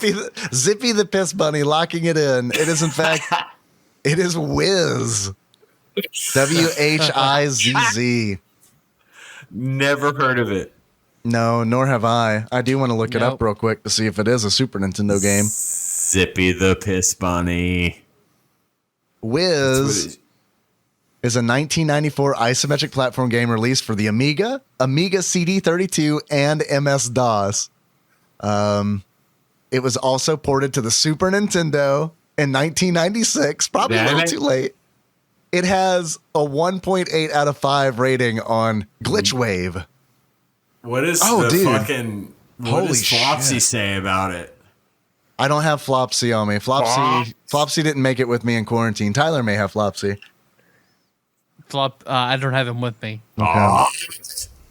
So you guys need to look up Whiz because it looks like Zippy the piss bunny. It looks like Zippy the piss bunny. Take Final Fantasy Tactics and make it a platformer revolving around a piss bunny. Damn. It looks awful. Sounds pretty ideal. It's like, pretty good. All right, next question.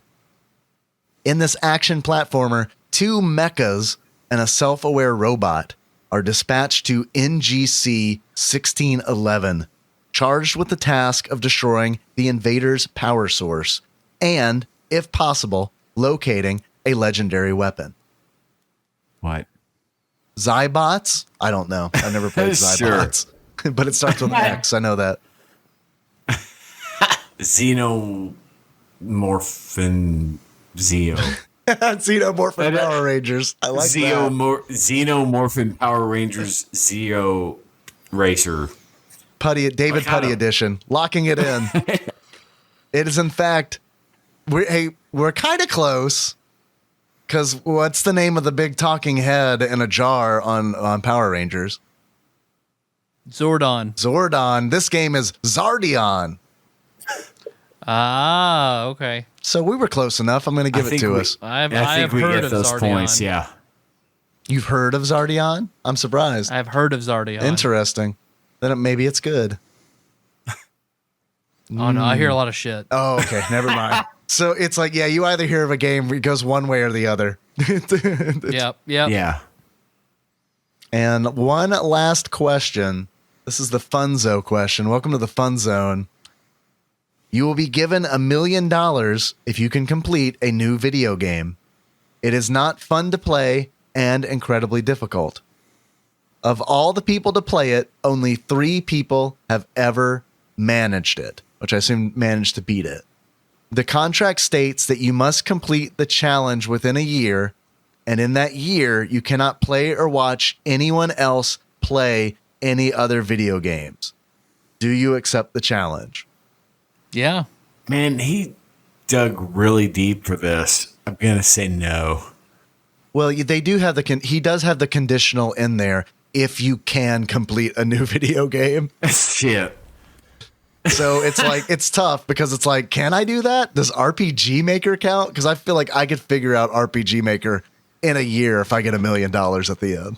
I mean, yeah. Yep. You do the Captain Ron RPG Maker game.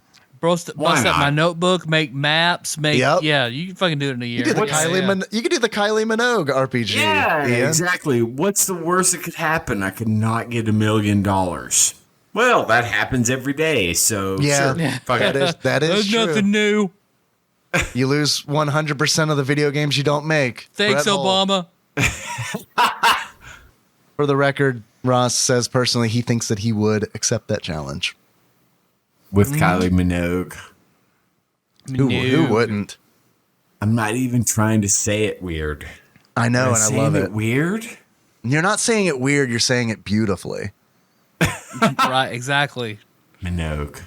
It's like your like love you're speaking in the Queen's English. Yeah, your love of the person is coming through in your pronunciation, and I love it. Hey, Tyler and Dave. Yes. Minogue. See, what you're doing is the difference between saying Naruto and Naruto. Minogue. That's You're going to be saying, that catchphrase, like my my battle cry when I'm about to elbow somebody in the face as I'm, coming down on them from the top rope.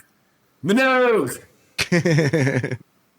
Well, we got anything else? Well, if you guys are ready, I'm gonna go grab this baseball bat I have over in the corner of my room. Do it. Go get it, boy. All right. So I've got it. It's a wooden Louisville Slugger. Very nice. Hard, dark oak wood. It's gonna go right up in there. Right up. It's like so smooth and splinterless. Just smooth. It just passes right in there like it's not even there. Yeah. It's like it's been there many, many times before. Smooth, as if we've used a depilatory cream on it. So I will take one end, put it on the ground with my head on the other end to spin around it wild and crazy kid style to get my no-no-ho pointed in a random direction to say the prayer we all love to say. No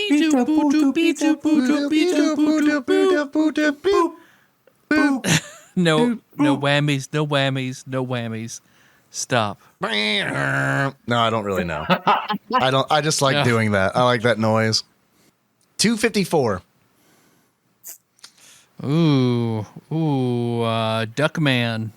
Oh, It is Duckman, the RPG Maker game made by Jason Alexander. what a good show. I can't find it streaming anywhere. There are a couple episodes on Daily Motion. I looked last night because I've decided to take mining to 120 in Ultima in UO Outlands. So I've been watching a lot of shows. But, I wonder if Peacock's going to carry it. Because it's a USA joint, and USA is owned by NBC Universal, maybe? Maybe. I don't know. I heard Grim the other night on Discord. He was saying that Peacock, he had complaints about Peacock because it won't work if you have an HDMI output from your computer or something. And it's what? That doesn't make sense. I guess it's a piracy thing or some shit. I don't know. I have Xfinity and it comes free because NBC owns Comcast, Xfinity, blah, blah, blah. But they do not have a Roku or Amazon compatible app for it yet. So I haven't really taken the time to dig into it and see. Haven't done a test drive yet? No, not yet. I'm all about CBS All Access because I can watch all the Star Trek series for free. Well, not free, but whatever I pay for that. Included in the price, sure. Yeah. That's how I am with Disney Plus and The Simpsons. Oh, Lord. Disney Plus is awesome.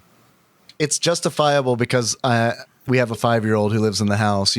Otherwise, I would be well, I only have this for The Simpsons. Oh, yeah. Absolutely. What was the number? 254. We're in the J's. Ooh, Jurassic Park. Ooh, that's a very good guess. I wish. I wish. It is Jeopardy Deluxe Edition. Oh, shit. All right. You can't go that sounds wrong with good. Jeopardy. Okay. All right. Yeah. Okay. I like that. All right. You're excited. Makes me happy. Okay. Hey, it's good. we had a great time with Family Feud. Yeah, but Family Feud is something, and Jeopardy's something else. But yeah, okay. There are Did we did another trivia one, didn't we? I don't know. But I'm sure that we probably did. It doesn't come to mind though. There are 3 Jeopardy games. There's Jeopardy, Jeopardy Deluxe Edition, and then Jeopardy Sports Edition. So I assume we're going to do all three of those. I feel like you should cover them all. Yeah, let's go ahead and do all three. And plus, Alex Trebek just recently came out and said he's doing okay. Good. I'm glad to hear that. He had his treatment, and he said he's doing okay. But he also said, if things start getting worse, I'm not going through that treatment again. My mom said the same thing. I mean, chemo sucks, and she was like in remission for a long time, and then she got it again and passed away. But that was exactly what she said. She said, I'm going to be fine, but if I'm not going through chemo again. And that's what Alex Trebek said. So, play the Jeopardy game in memory of Alex and his continuing fight. He's still hosting the show. Dude has never stopped, man. I haven't watched Jeopardy in a minute. Very true. It has been a while since I watched Jeopardy. Yeah, he's doing good shit. So yeah, that's good stuff. I like it. It's very timely. Cool, man. Sweet. Well, thanks for listening, everybody. You'll be hearing us talk about all the Jeopardy games. Yep. But until then, you can find all our other episodes on iTunes, Stitcher, YouTube, and Not Spotify. Not Stitcher. Not Stitcher? Oh, no, yes. Stitcher. Yes, Stitcher. Yes, Stitcher. Sorry. I got Stitcher. I got Stitcher and SoundCloud mixed up. Yeah. SoundCloud confused. Yeah, no. We're on Stitcher for those 6 people. We're on Stitcher. Yeah, not a lot of people on Stitcher. I get it. So we got the TADPOG Facebook group. It's dank memes, episode announcements, a little bit something for everybody. But if you want the TADPOG content you don't want your grandma to see, that's TADPOG Nation. You want to be a good little boy with your chat and your friends and everything you want to talk about in neat little categories. And your friends. Your quote unquote friends. There was an emphasis on that, man. It was. Yeah. All right. I might be feeling my meds pretty hard right now. Let's see. We're on TADPOG_podcast for Instagram and Twitter. You can give us a call, 270-883-2555. If you have a package you want to send us, you can send that to TADPOG Studios, care of Nicole Nance, P.O. Box 3785, Paducah, Kentucky, 42002. And we've got one in the queue the next time we're together recording. We've got one that will open. Sweet. Ian, thanks for being on, dude. Importantly, oh, sorry, man. No, most importantly, we got that Patreon. Give them a buck, fellas. Patreon.com/TADPOG. There are a lot of cool people donating to us on there. Thank you for those who do that. What else? Does mean a lot. What else can you think of that costs $1 or less? Juicy fruit. A pack of juicy fruit. I mean, so I want to give big thanks to Nathan Eaton. Boosting up that pledge. Nice. Thank you very, very much. Thank you, Nathan. Let's see. I think that's all from me. Unless we have to go through the executive producers. Mm-hmm. Ian, thanks for being on, dude. Yeah, man. Can you I love it. Let the listeners know where they can hear your podcast that you do at John Turley about Star Trek? Well, we are currently not publishing a podcast, but we're gonna. Okay. I'm just applying gentle, friendly pressure. That's all. We're in the process. I've been talking to John about it fairly regularly, and it is going to be called Galaxy Class, Star Trek Next Generation podcast. Will probably exceed the Next Generation at some point, but that's going to take like 7 seasons. But we're working on it. We're going to get it done, and it's real. It's just a matter of time and a matter of money. We've got a few things we need to purchase before we can get fully going on it. Not a whole lot to do there, but it's called Galaxy Class Podcast. And I hope we can guarantee some listeners from the TADPOG Nation, and maybe it spreads to Star Trek fans worldwide.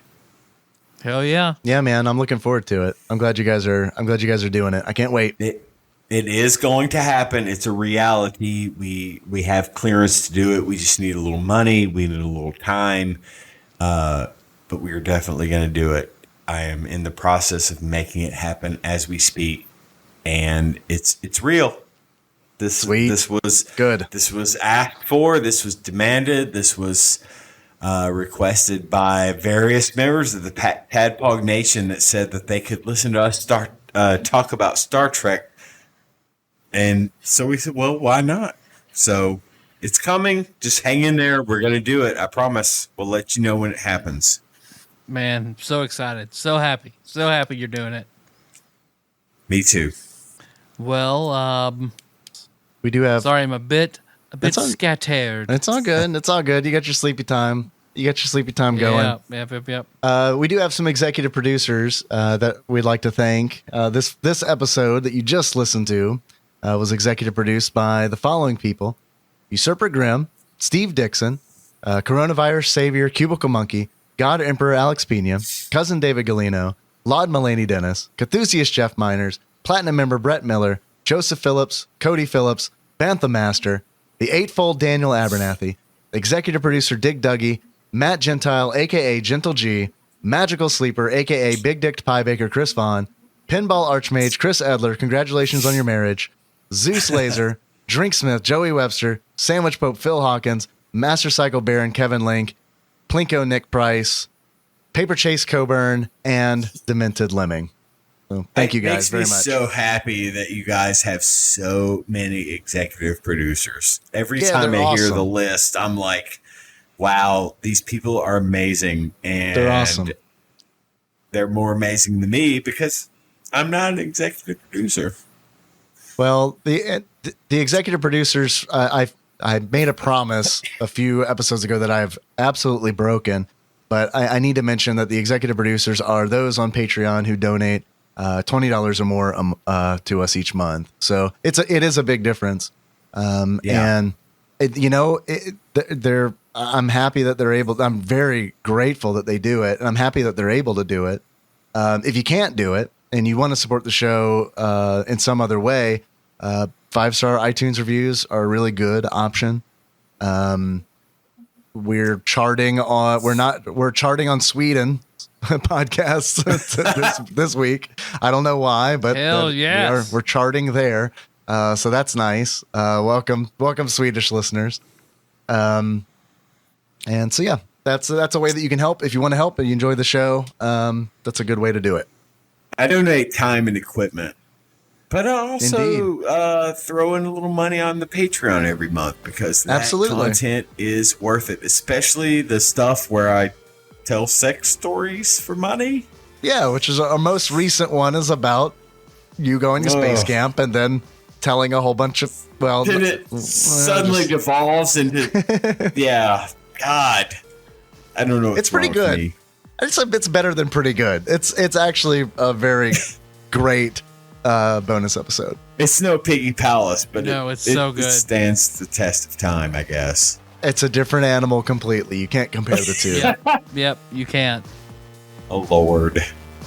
Thanks for having me on, you guys. Yeah, dude, of course. Thanks for coming on, man. Anytime. I love you guys. Love you too, Ian. Love you, Ian, man. Well, our theme song is Moves by Sycamore Drive. A link to that track found in the show notes at tadpog.com. How do you guys want to close this out?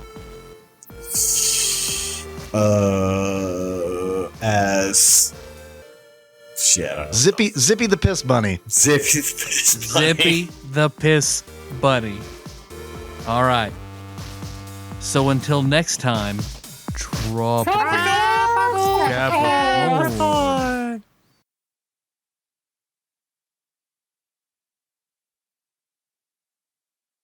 I'm not even fucking kidding. I swear to God, it's like I've had a couple of drinks, and it's like I'm listening to the podcast. Only the podcast is responding to me. It's fucking weird, dude. It's the future. We've made it.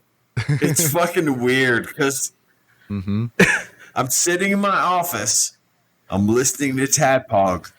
Yes. They're asking me questions and they're responding to me. It's fucking weird. In future episodes, we'll pause for a segment called "We Have a Question for Ian," and we'll direct a question directly at you. So you can ride this wave forever.